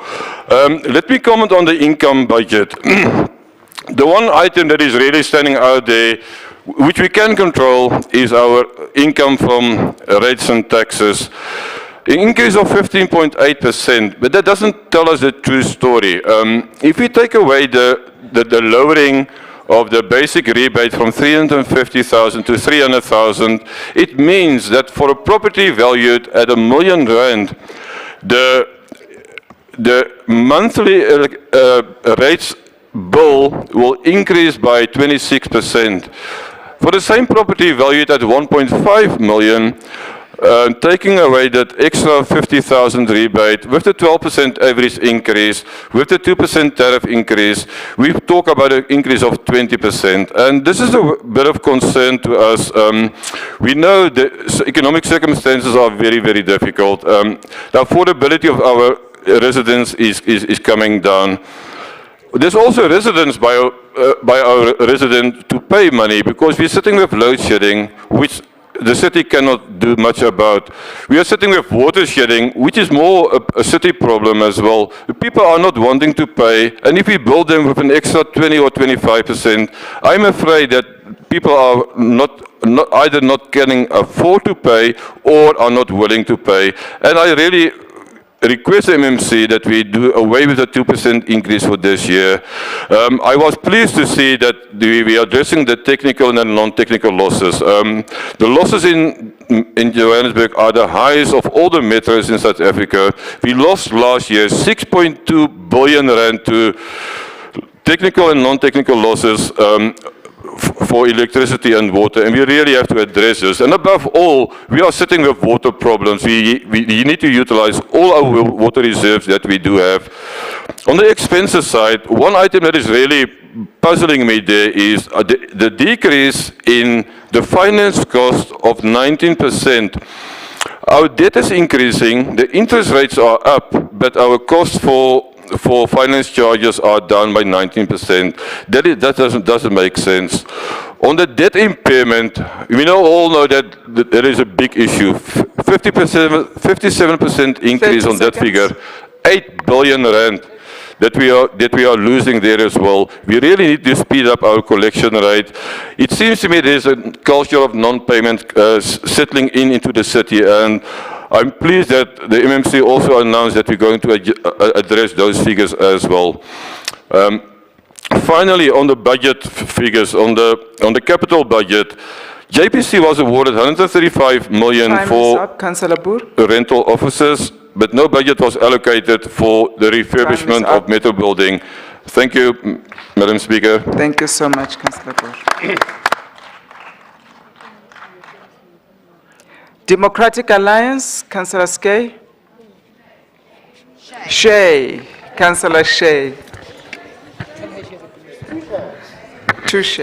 Got it. I won't forget. Councillor Shay. Good afternoon, Presiding Officer, colleagues in the DA, and other representatives of parties not here to pillage the city. I brought with this book, which should be required reading for every decision maker in this city. Dr. Seuss's Yertle the Turtle and Other Stories. I know that for some people this may be daunting reading, and in particularly, as the latest literacy stats state, reading for comprehension may be a bridge too far to expect from an ANC education system. So, I'll give you the moral of the story. If you repeatedly ignore the people that hold you up, you are destined to fall. ANC-led and EFF-wagged governments have a long history of failing to serve the residents who fund their governments, and this budget is a continuation of that shameful tradition. I stand here today as we review the public participation process this budget underwent. The city spent an untold fortune running the process, and the only takeaway is that this consultation was a complete farce. We have pages and pages of submissions attached to this report, yet the substance of the attached report seems completely unaffected from the draft furnished months ago. Of particular interest is the fact that the entirety of submissions submitted through the city's website for RDP rates and budget submissions has been withheld from this council. Not only does this government not care to listen to the residents of Johannesburg, but they also want to suppress the voices of those residents. Let me be frank with this council. The public participation process was a waste of money and a pure tick box exercise amounting to malicious compliance. We know for a fact that the public cried out about the removal of the education rates category. And what the original rates policy meant was that the government schools would see a 300% increase in their rates, and private schools a 1,000% increase in their rates. This government claims it listened to the cries, but what is their solution? To phase in these massive increases over a period of 4 years. So the very caring government of local unity is lumping Premier Lesufi's legacy, our chronically underfunded and struggling government schools, with an increase amounting to 50%. And private schools a whopping 150%. At the end of the 4-year phase-in, our broke government schools will be spending 600% more on their rates, and private schools 1,000% more. Obviously, like the election of qualified and quality mayors, education is not a priority for ANC-led and EFF-wagged governments, aka Lesufi governments, which goes a long way to explain our current illiteracy crisis in South Africa. I have in my hand 2 works of fiction. Councillor Shay, kindly take a... Speaker, part of the African National Congress, in terms of our pillars, is education. Now, we cannot be insulted by a non-starter here. Thank you. Councillor, your point. Thank you very much. Thank you. Councillor Shay, you have 2 minutes. To support us. And this budget will tragically teach us that cities, their budgets are not based on reality, are doomed to deteriorate further. National Treasury has already pointed out that this government is underfunded. Last year, at her end of her budget speech, Councillor Sotheby presented a gift to Councillor Palazzi, a gift symbolizing her intended legacy for the city. I noticed that all the MMC Councillor gave... Shay, please take your seat. There's a hand. Councillor Nkumbi. Can I just ask a question to Mr. Shay? No questions. Yes. No Can I ask that question? No questions. Point okay. of order. Thank you, Councillor. Councillor Shay, proceed. I noticed that all the MMC gave the mayor was a beat-up old briefcase and an unfunded, worthless budget. But I'd like to keep the tradition alive. So with the Speaker's permission, I'd like to give the MMC a gift regarding his intended legacy. The MMC once had a vision for the city of Joburg. Looking at this budget, it appears that that legacy will never be realized. But with a budget this bad, those Jojo tanks may be needed.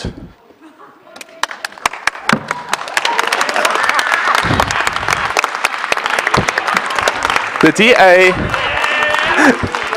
DA will not support such a truly terrible budget among such a flawed public participation process. Thank you.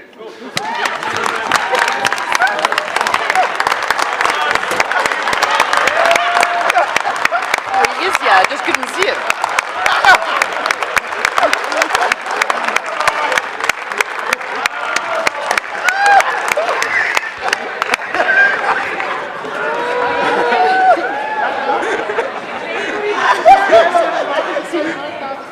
Thank you so much. Councillor Knott. Madam Speaker, I'd just like to remind the MMC to declare his gift, please. Thank you. EFF, Councillor Nkosi. Yes. Greetings, Speaker. Greetings to the entire 29 July movement, 29 soldiers and battalions of EFF, fellow councillors, city manager, council staff, as well as the public at large. I want to borrow from the MMC Morero in his budget speech when he said we are living on borrowed time, especially when they mention GDS 2040.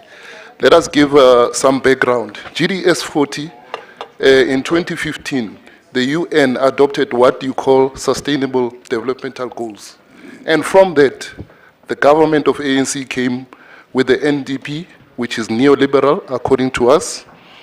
And in 2014, before the UN or the ANC, the EFF had its first policy conference in 2014 to give the 7 cardinal pillars as well as complementary pillars.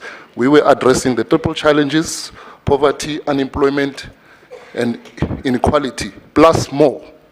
In fact, we captured the policies in line with what is required to be done here. So, the EFF does not speak about 2030, which the GDS, which the sustainable goals or the NDP require. We are putting agency into these things. We are saying they speak about now, not tomorrow. And this is the language that the poor, downtrodden, and indigent residents of Johannesburg speak and understand. It is the character of EFF, which is also correctly epitomized by the MMC, Public Safety, Dr. Mgini Tswako's slogan when he says, Manje Namhlanje. The EFF is tickled and emboldened to do more. We remain vindicated that the motions that it raised are implemented through this budget. Provision of sanitary towels, provisions of service stands, all EFF motions. We do acknowledge the budget allocation for the upskilling of the security personnel. However, we continue to insource which is also an EFF motion. We still need more money to urgently upskill the already in-source personnel. We acknowledge the 71 million transitional allocations whilst you look at hijack building, which of course it is an EFF motion. Hijack buildings is an EFF motion, and we want to see the student accommodation also included. Today, through the MMC of Public Safety, who is deployed by the EFF, is here to ensure that it is done. We do not care who implements our policies and motions in line with our manifestos or policies. As EFF, we are not friends with Action SA. In fact, we'll never be friends. Action SA had an opportunity to implement these items, and yet they failed. We owe no one an explanation on how we fight, and our radicalism can never be measured by Action SA. Indeed, we hold two portfolio, and our Painelo Councillor, sit down. We are part of this government, and in our own conditions, you failed. We have never seen the EFF prescribing to Action SA on how the book of Mashaba must be written. Since you trust and envy EFF ship, join and stop whining about its radicalism, which is its own to appreciate. As the EFF, we would like to raise huge concerns that there is no budget allocation for public safety on critical items. Namely, there is no money available for infrastructure completion of the central fire station, and yet not allocation. No allocation for traffic wardens, and here we're not talking about EPWs. There is no allocation of IOC budget, which is meant for the two-way radios, tear gas sprays, and other tools necessary to create a safer city. We also raise concern about the grants allocated and yet not used by this council. We wonder why, as it benefits the poor and downtrodden people of the city of Johannesburg. Grants should not just stay idle and not be used as a form of showing good balance sheet. The people need this. There is an introduction of what is called illegal occupation building inspection unit, and we want to highlight that it is structures under the wrong department. The MMC of Public Safety is highly capable, competent, energetic, and highly qualified. It is glaringly obvious that this unit belongs, and its scope points to the public safety portfolio. If the COJ has a priority of providing a safer city, why are you not allocating the budget for these critical items mentioned? MMC Morero, please use the grants. Recently, we had to receive, grants from the Division of Revenue Bill, and these grants, for example, municipal housing emergency grants, urban settlement development grants, we want these grants to be used. So it was never explained on how these grants have been used in the previous budget. As EFF, we approve medium-term budget and note the related documentation. Thank you.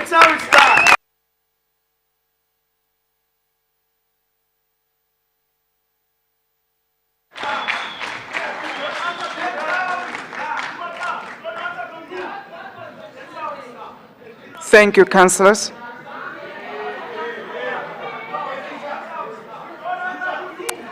Thank you.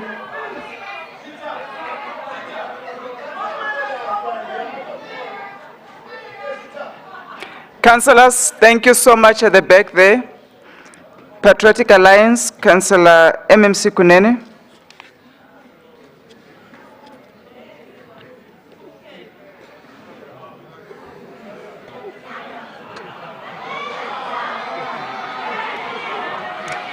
Burning desire.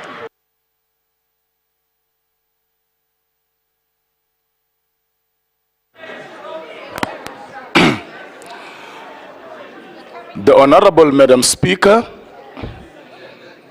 the Honorable 7th Executive Mayor, the Chief Whips, the Chief Whip of the Patriotic Alliance, the councillors of Patriotic Alliance, councillors in the majority, councillors in the minority,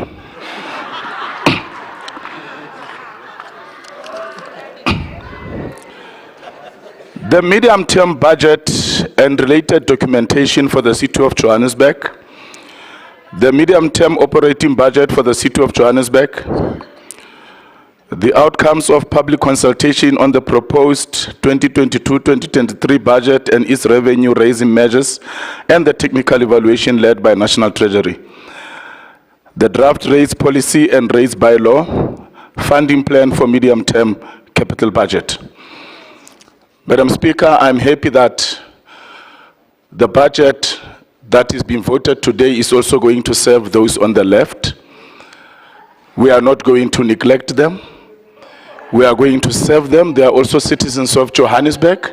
We therefore note this budget, accept this budget. Thank you very much.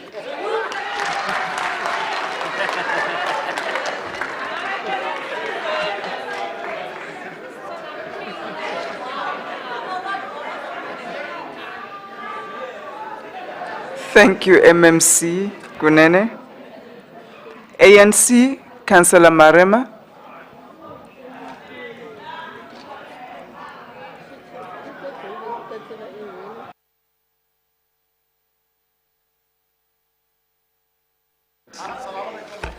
Malikum salam. Greetings, Speaker, Mayor of the City of Johannesburg, Chief Whip of Council, Chair of Chairs, guests in the House. Most importantly, I greet the residents of the City of Johannesburg. Speaker, I'm not going to be too long. I think the MMC of Finance, in him trying to respond to the budget speech, he actually summarized everything that I have prepared. Suffice to say, Speaker, in any moment of decision, the best thing one can do is to do the right thing. But the worst is when you choose to do nothing. Speaker, we're not denying the state of the city's finances.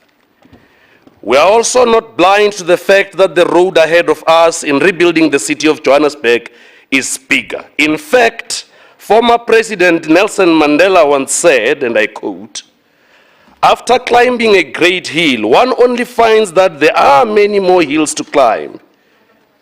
As the African National Congress, we are approving item 3, 3A, 3B, 3C, 3D, 3E. When I sit down, I just needed to indicate that when the MMC of Finance was actually responding on the budget, I thought that the ones sitting on my right were listening. And, you know, throughout all their comments in the items that they were given, I then realized that they didn't hear a thing. I thank you, Speaker.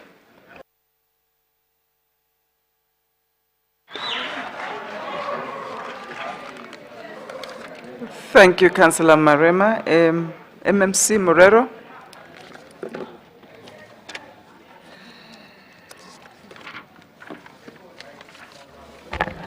Thank you, Speaker. I must try to pronounce it, Councillor.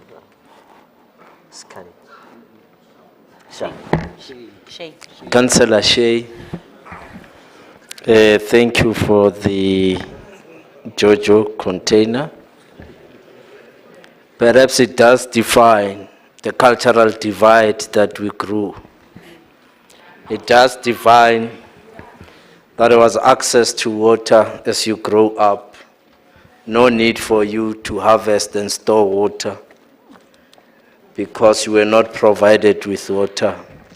You were provided water every day.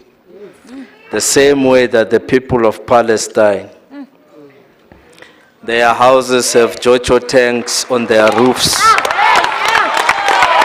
so that the people of Palestine should harvest water at all times. It was as and when the state of Israel decides MMC Morero, to stop water. Thanks. Thank you. Councillor Roche. Thank you, Madam Speaker. I'm rising on a point of personal grievance. This is not Palestine There is no point and of Mawardi. personal grievance.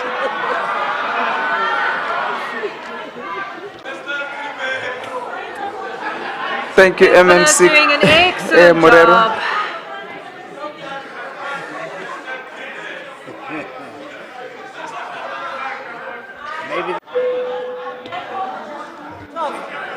Thank you, Roger.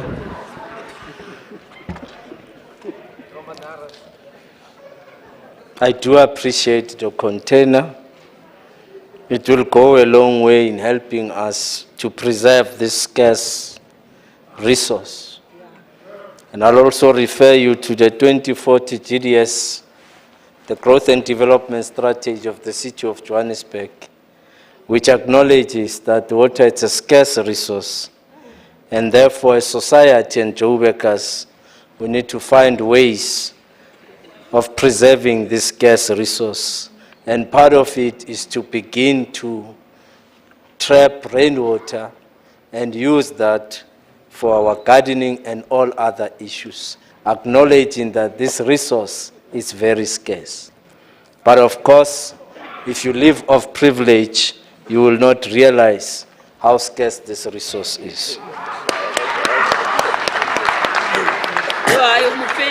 This budget, Madam Speaker, is presented under very difficult circumstances or challenging circumstances due to the weak financial position in which the city finds itself. It went to great length, or rather I went to great length yesterday to outline how we got here. Let us be clear and explain that the root cause for the current state of our finances is a culmination of sustained management, mismanagement, and lack of prudency in the custodianship of the city's coffers. In putting this budget together, we entrenched the decisions made in the rebased budget to ensure that our budget is based on realistic numbers. These decisions were not popular, but tough times called for bold decisions.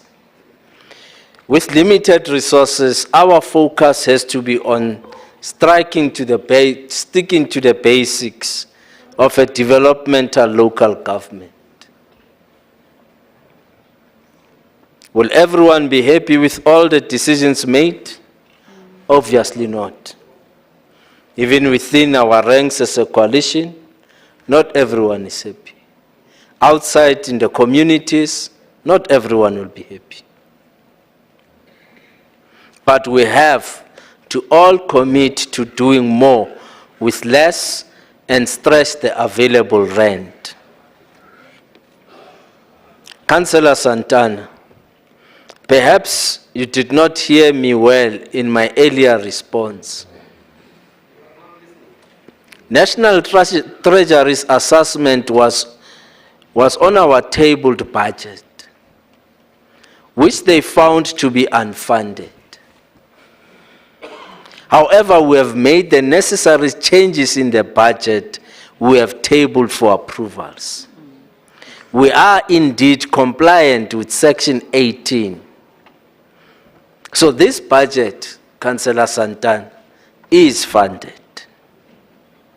Having taken counsel from National Treasury, we adjusted to 87%.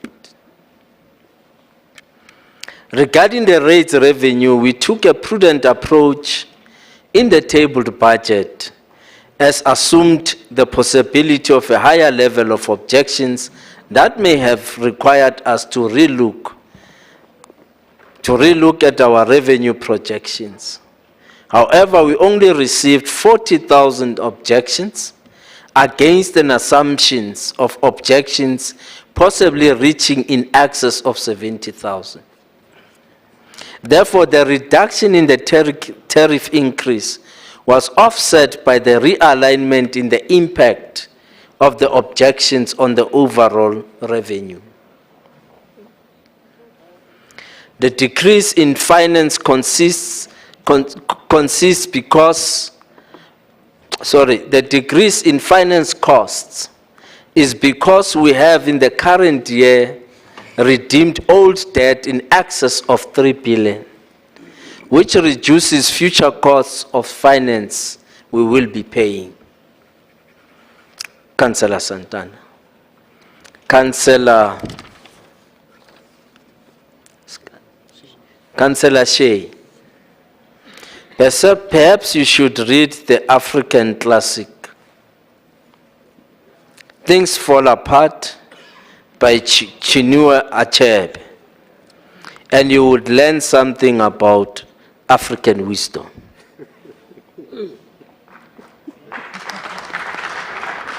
Together, we need to ensure the turnaround of the city's finances and increase our capacity to deliver services to our residents. Madam Speaker, I would love that the adoption of the budget, or rather say, Madam Speaker, I therefore request for the adoption of this budget and its related documents. I thank you.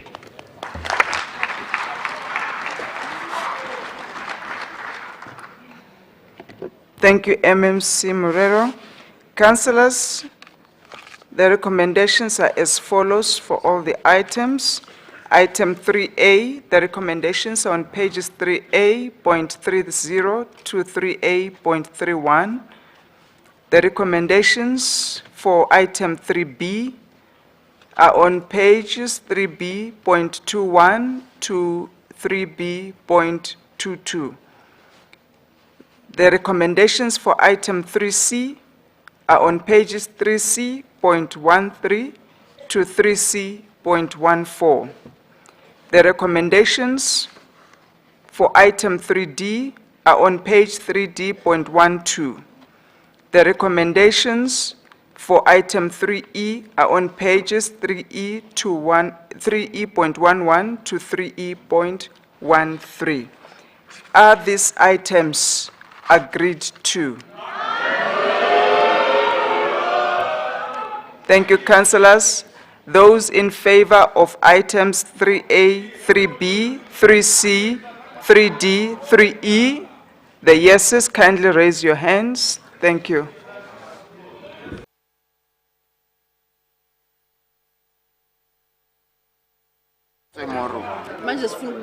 Speaker, the yeses have it.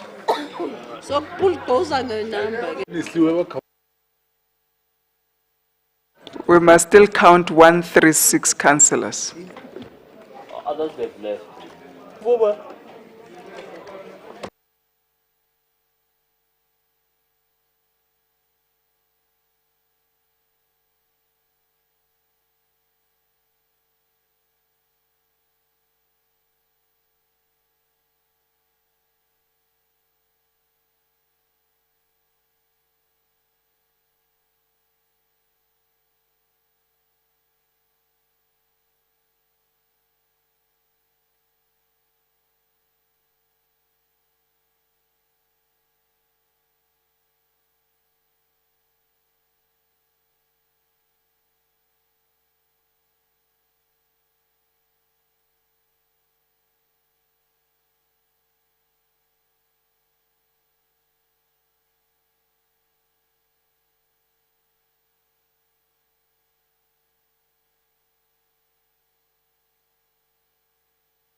Thank you, yeses. You can put down your hands.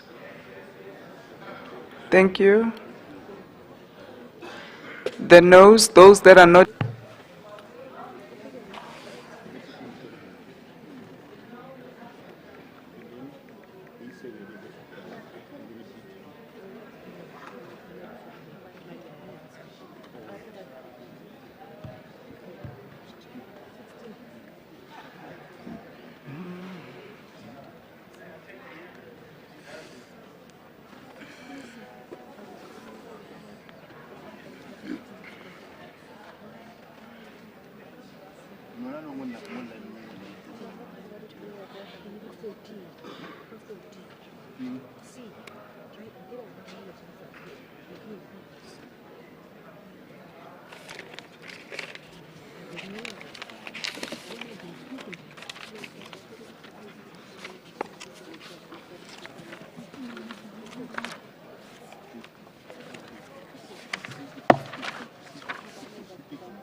Thank you very much. You can put down your hands. Thank you. Can put down your hands. Councillors that are abstaining from the vote, councillors that are abstaining, kindly raise your hands.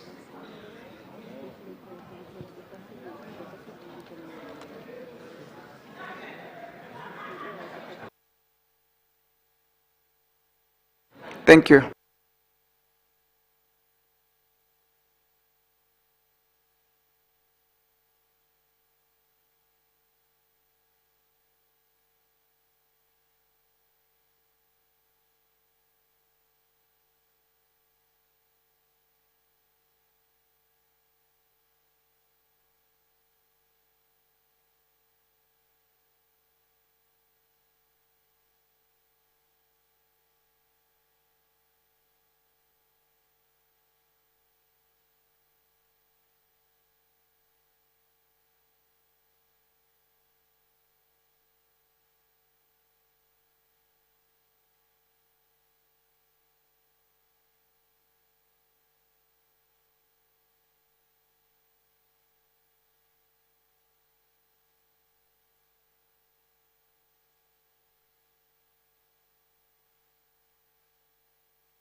Thank you, councillors. The yeses, those in favor of the reports, 166. The noes, those that are not in favor, 68, and 0 abstentions. For the budget, item 3, item 3A, item 3B, item 3C, item 3D, item 3E have passed. Thank you very much.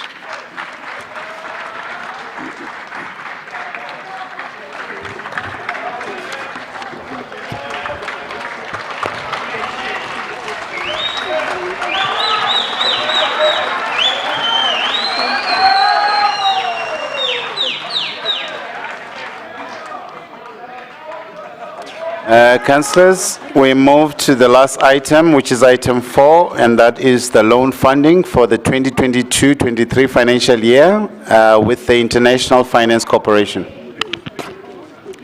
Democratic Alliance, Councillor Santana. This is the last time, Speaker. Speaker, I rise to speak on item 4, the loan funding for 2022-2023 financial year, the International Finance Corporation, IFC. As per the approved Council minutes of the 27th of May 2022, item 1E, funding plan for the medium-term capital budget, Council resolved and approved the long-term borrowings for 2022-2023, raising of 1.83 billion according to the CapEx spending. The loan falls within the already approved funding plan for the medium-term capital budget. We, however, note with concern the 1.83 million rand front-end cost of 1% of the total loan amount due to IFC 30 days after contract signing date. Long-term borrowings will become more expensive. We must restructure our lending habits to finance projects with sustainable cash flow surpluses by continuing revenue collection initiatives equally throughout the city. Note I said equally. Speaker, we approve the proposed unsecured 15-year amortized loan of 1.83 billion with the International Finance Corporation, noting the amortized quarterly payments, the 3-month IBOR plus up to 2.3% floating interest rate and annexes attached thereto. I thank you. Thank you, Councillor Santana. We agree. Action SA, Councillor Gancho.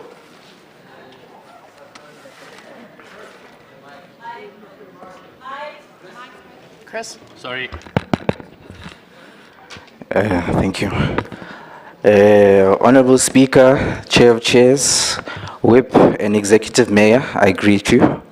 I'd also like to give a special greeting to the Gauteng Provincial Chair of Action SA and my caucus leader, Richard Funzingobeni.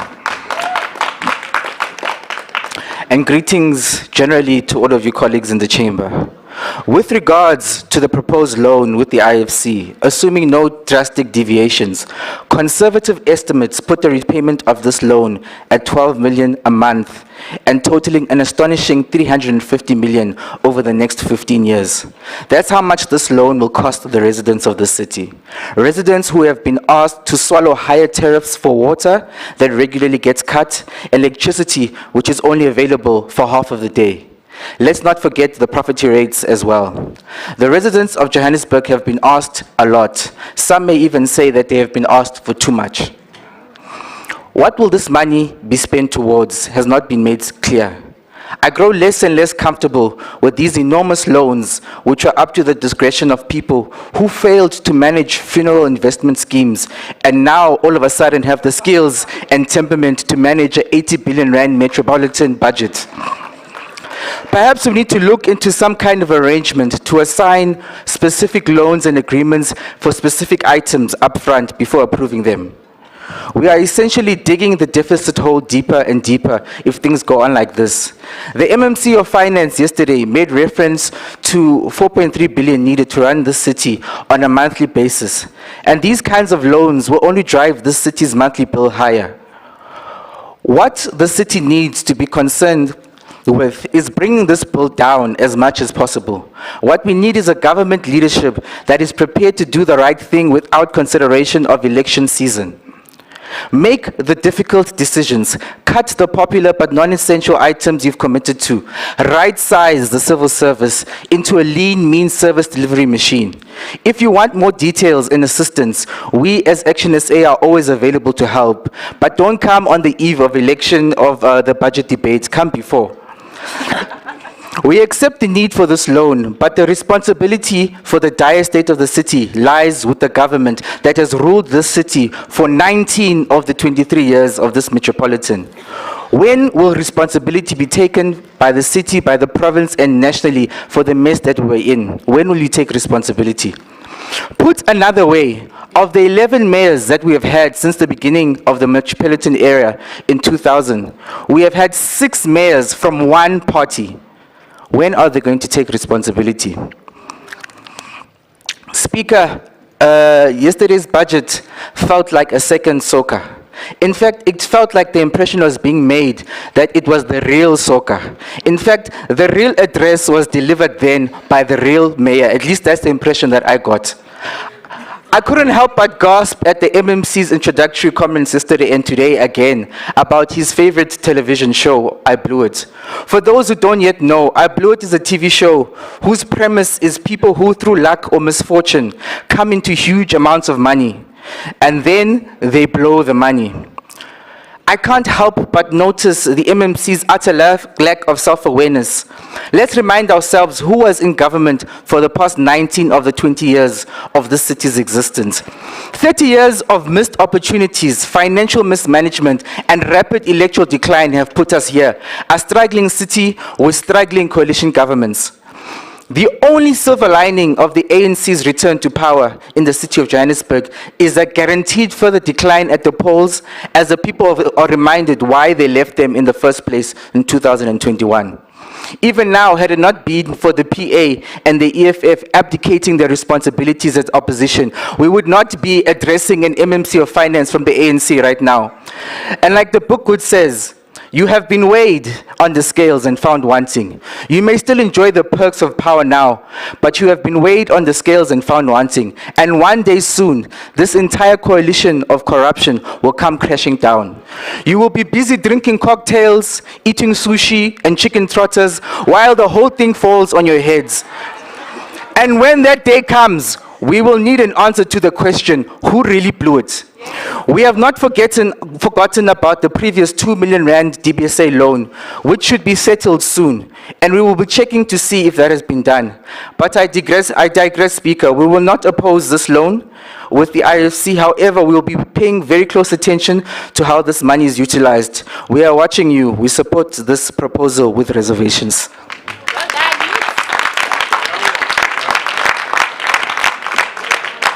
Thank you, Councillor. Patriotic Alliance, Councillor Rafferty.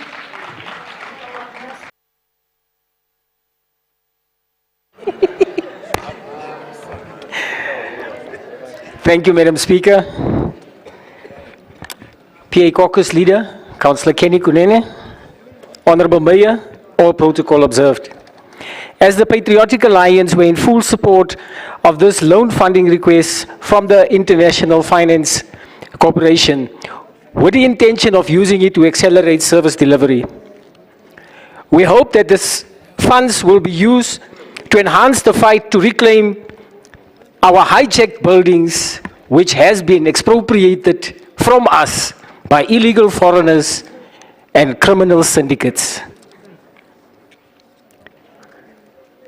As I can conclude, Madam Speaker, I need to remind the residents of Eldos, Riverlea, Westbury, Ennerdale, Lenasia, and many others, that it was indeed the DA that supported the EE bill in 2014 that now claims that they have your best interests at heart. Ons was lankal op 'n pos. 2024, the cheese will be gone. No more Cape Town.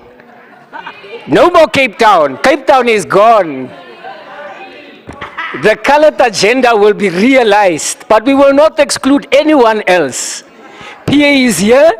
We are torn in your flesh, but we are here to stay. Salute. Salute. Thank you, Chairperson Rafferty. EFF, Councillor Sierrani.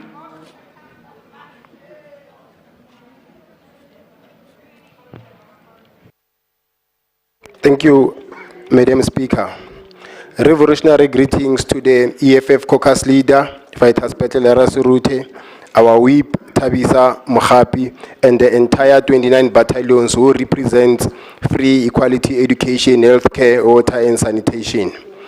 Speaker, allow me to greet on my left. To the Action SA Caucus led by Mfunzi Ngobeni, note that we shall return the favor for insulting us unprovoked. No wonder your president allegedly gave his wife a tender within our city.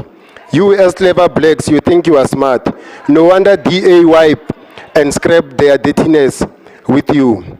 You go around splashing millions for chance takers to write books about you in favor of your Mashaba, whose roots can't be traced in South Africa.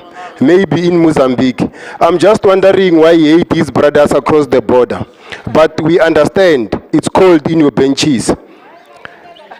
That's why we removed you in these benches. Now we are running this machine. We don't have time for you.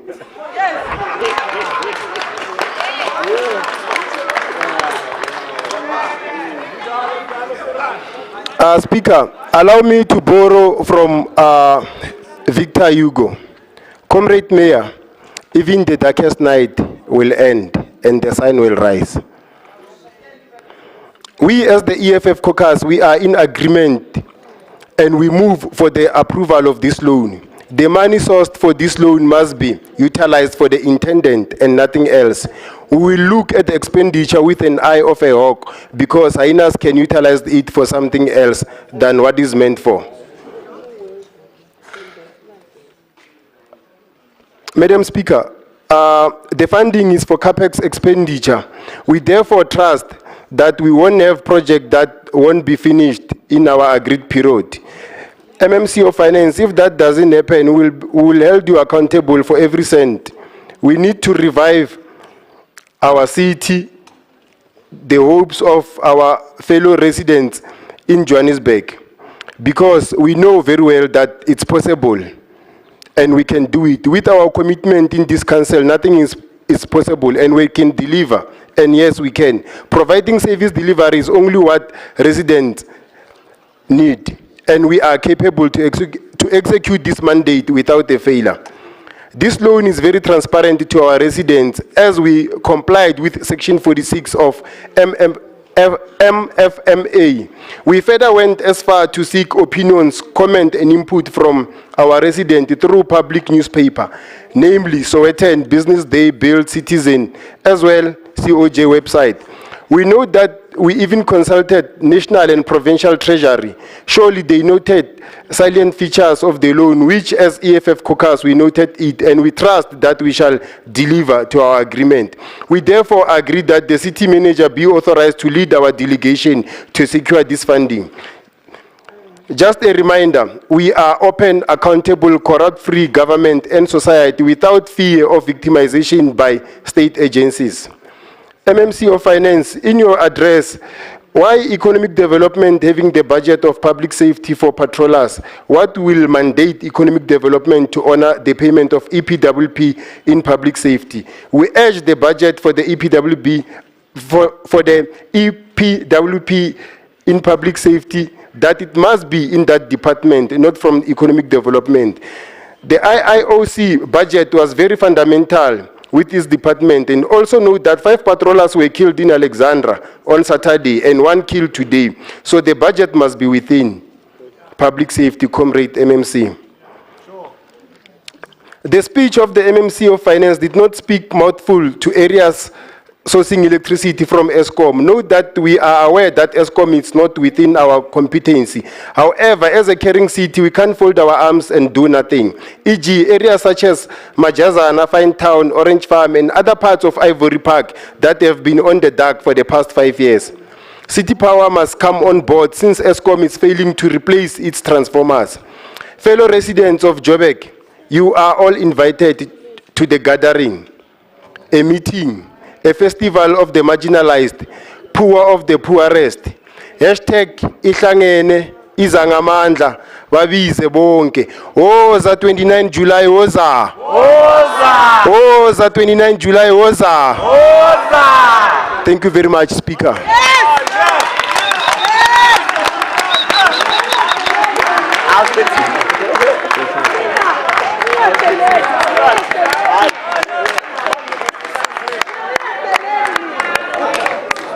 Thank you, Councillor Siarani. Hold your peers. You're not your peers. We made you. Thank you, councillors.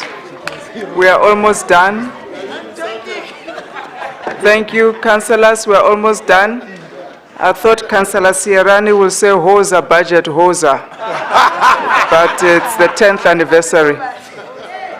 ANC, Councillor Marema.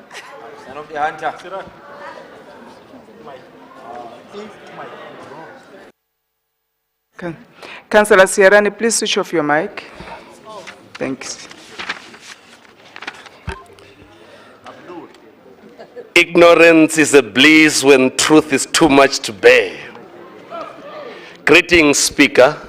I'm rising to say the African National Congress approved the item.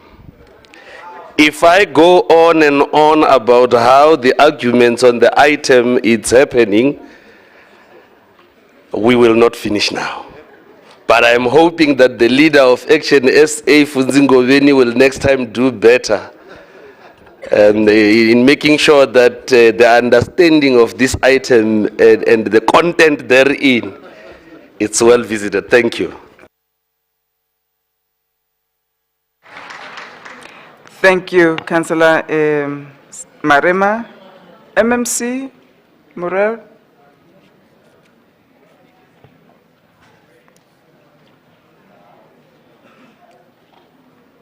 Thank you, Speaker. And thank you for the inputs. Let me once again greet the Speaker of Council, Chief Whip of Council, the Chair of Chairs, the Executive Mayor, ke di bondise le bana ba Oliver Tambo. Ke re dumelang. Dumela. Sithi abo. Madam Speaker, I think Councillor Kantso, okay, ba dile ga Setswana, kgopela tshwareng. Kantso. MMC Morero, there is a hand from your favorite councillor, Councillor Echezonjoku. I'm clearly not his favorite, Madam Speaker. Madam Speaker, I almost said the mayor, the MMC of Finance greeted everybody except the Democratic Alliance. We also count in these chambers. MMC Morero. Let me do it in this fashion, Madam Speaker. Ke dumedise bana ba Oliver Tambo. Dumelang. Ke dumedise the 29 Battalion. Dumelang. Ke dumedise the fabulous 44. Ngibulise ke abasekhaya. eulundi singithi sanibonani niyavuma na ngiyajabula ngibuye ke ngibulise the blue ngithi hello the blue hello hello the blue hello oh it's called the blue machinery. I think Councillor I've greeted no there's somebody important I forgot. Councillor Broer, Councillor Tilange, greetings to the Freedom Front Plus. Greetings to the men of the cloth, the ACTP. Who am I missing? And salute to the government of local unity, salute. Salute to the Patriotic Alliance, the African Independent Congress, Al-Jamaa, the African Hearts, COPE, the Pan-Africanist Congress, the APC, and GOOD, Kiri Dumela, and Meman Nontenja, and the UDM, not forgetting the servant of the people, ATM, Councillor Makwinchu, and my favorite councillor, Councillor Abdul of the UIM. The UIM established by a former member of Umkhonto weSizwe. Madam Speaker, I want to start and acknowledge the comments made by Councillor Kantso.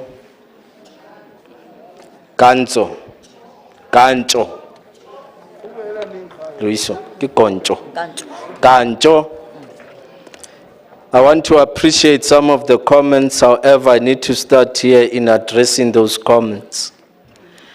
And I think I need to emphasize that we are in this financial situation because it started in 2016. at the helm of this government was an amount of 60 million that was spent on institutional review, 60 million given to a company that belongs to a friend of the wife of the mayor. 12 million was spent on a book, 11 million was spent on field band, 11 million was spent on field band, an NGO that had nothing to do with substance abuse, but it was a drum majority, given a responsibility that it does not have capacity to do. Now I'm raising almost 80 million to a 90 million that was spent by the former mayor of Johannesburg.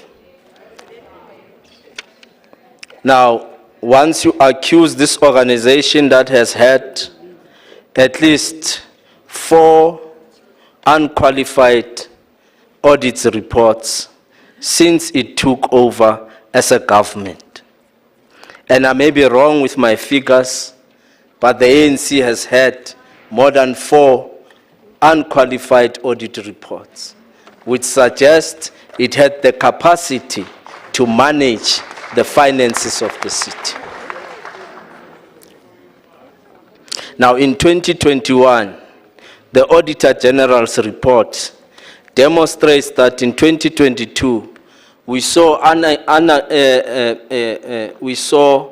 increase in unauthorized and wasteful expenditure under the government of the then Mayor of Johannesburg, Ms. Mpho Phalatse, Dr. Mpho Phalatse. And I'm not talking about the figures that I've generated myself. These are the figures that are generated by the Auditor General. You can go and look into the report. Yes. Now, I'm raising these things because we need to put everything into proper context so that we understand that the government that has been there. MMC Morero, there's a hand. Councillor Myers. So just seeking a point of clarity, the MMC says about the Auditor General's report in 2022, that would reach the period of 2021, which would be still the glue. Only point of order. Councillor Morero. Thanks, Speaker. We will all go into the report, we'll see the figures, and you'll see the report in which, and the period in which the Auditor General is responding to. And that period was Mayor Phalatse of the Democratic Alliance.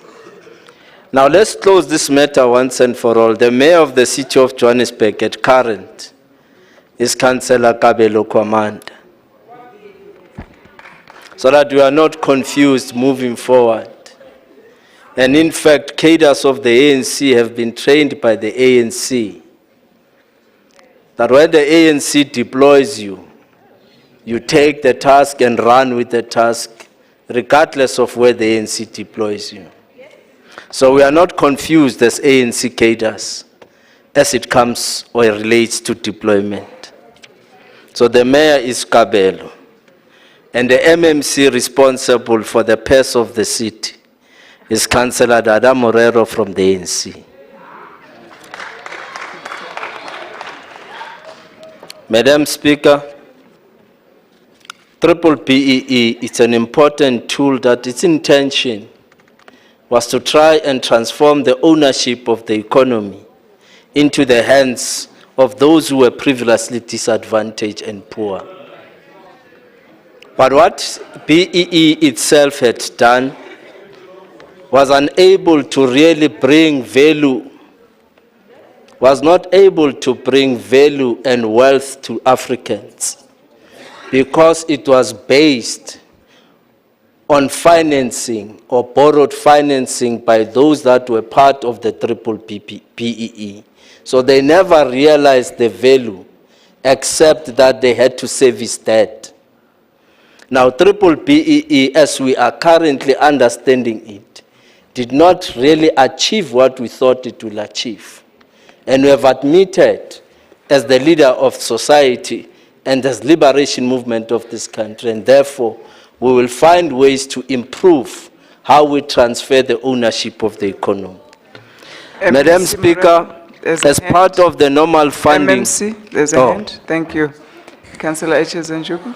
Madam Speaker, a point of order on the MMC. This is not about politicking. He's talking to the budget. What exactly is he talking about? Can you please stick to the item? MMC, please take your seat. Sorry, Councillor Echezonjuku, take your seat. MMC, I please thought, proceed. Chair, I should be responding to the comments. But Belinda, I do, sorry, Councillor Echezongu. I'm trying, I'm learning to pronounce it. By the way, Madam Speaker, Councillor Echezongu. It was the Nigerian revolutionaries in 1979 who resolved to support the struggle of the ANC and the people of South Africa. Yes. And they declared a 1% tax in all citizens of Nigeria so that the liberation of South Africa could be achieved. Madam Speaker, as part...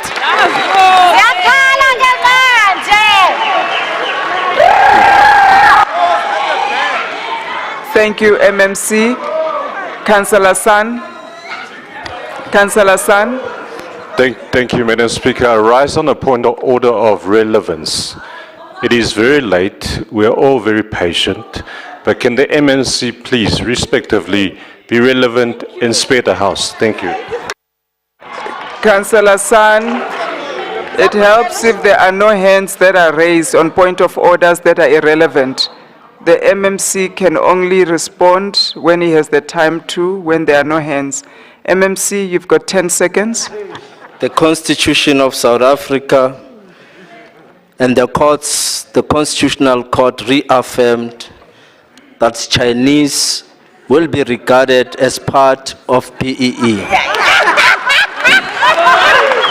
So as part of the normal funding capital mix, the city uses its own cash, grants and loans to fund capital expenditure.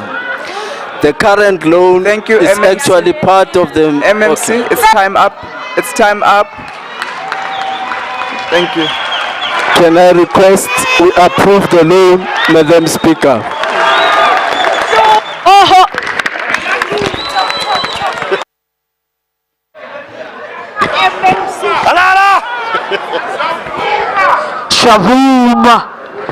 Thank you, councillors. Thank you, councillors. Can you sit down and we finish the business of the day? Thank you. Councillors, the recommendations are on pages 4.3 to 4.4. Is the item agreed to? Agreed. There's no. Thank you. I see a hand, Councillor Delange. Thank you, Madam Speaker. We abstained on this item previously. A few months ago, we will abstain again. Please register that in the record. Thank you. Thank you. Freedom Front Plus abstains from the item. Any other hands? You agree? The Democratic Alliance has agreed. This is how we wrap up today's proceedings. Thank you very much, councillors. Last item is announcements. Announcements? We're now on item 4, which is announcements and closure. Councillors, thank you very much for your attendance and your contributions. I just want to wish everybody well as they drive home. Be safe, and further announcements will be made on the next council sitting. Thank you very much. God bless you. God bless our city. Councillor Muloisa. Thank you, Speaker Waruna. Thank you, MMC Masuku. There's dinner and cocktails, councillors, on the 16th floor.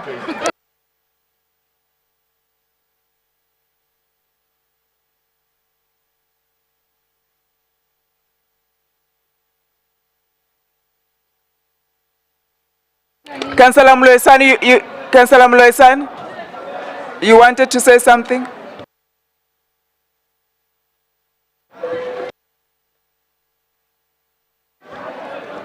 Please sort out the mic for Councillor Mloesani. He wants to address me. Thank you very much, Madam Speaker. No. My issue is in relation to the bathrooms. Can we request the cleaning staff to at least check the bathroom during council days every 2 hours? The state of the bathrooms here are appalling, and with all these viruses that we are currently experiencing, it will be very safe for us to make sure that the bathrooms are clean for our own sake and the health of the councillors. Thank you. That's a good point. We'll do so next time. Thank you for that. They're already there, 16th floor. Just join us, relax. We just approved an 80 billion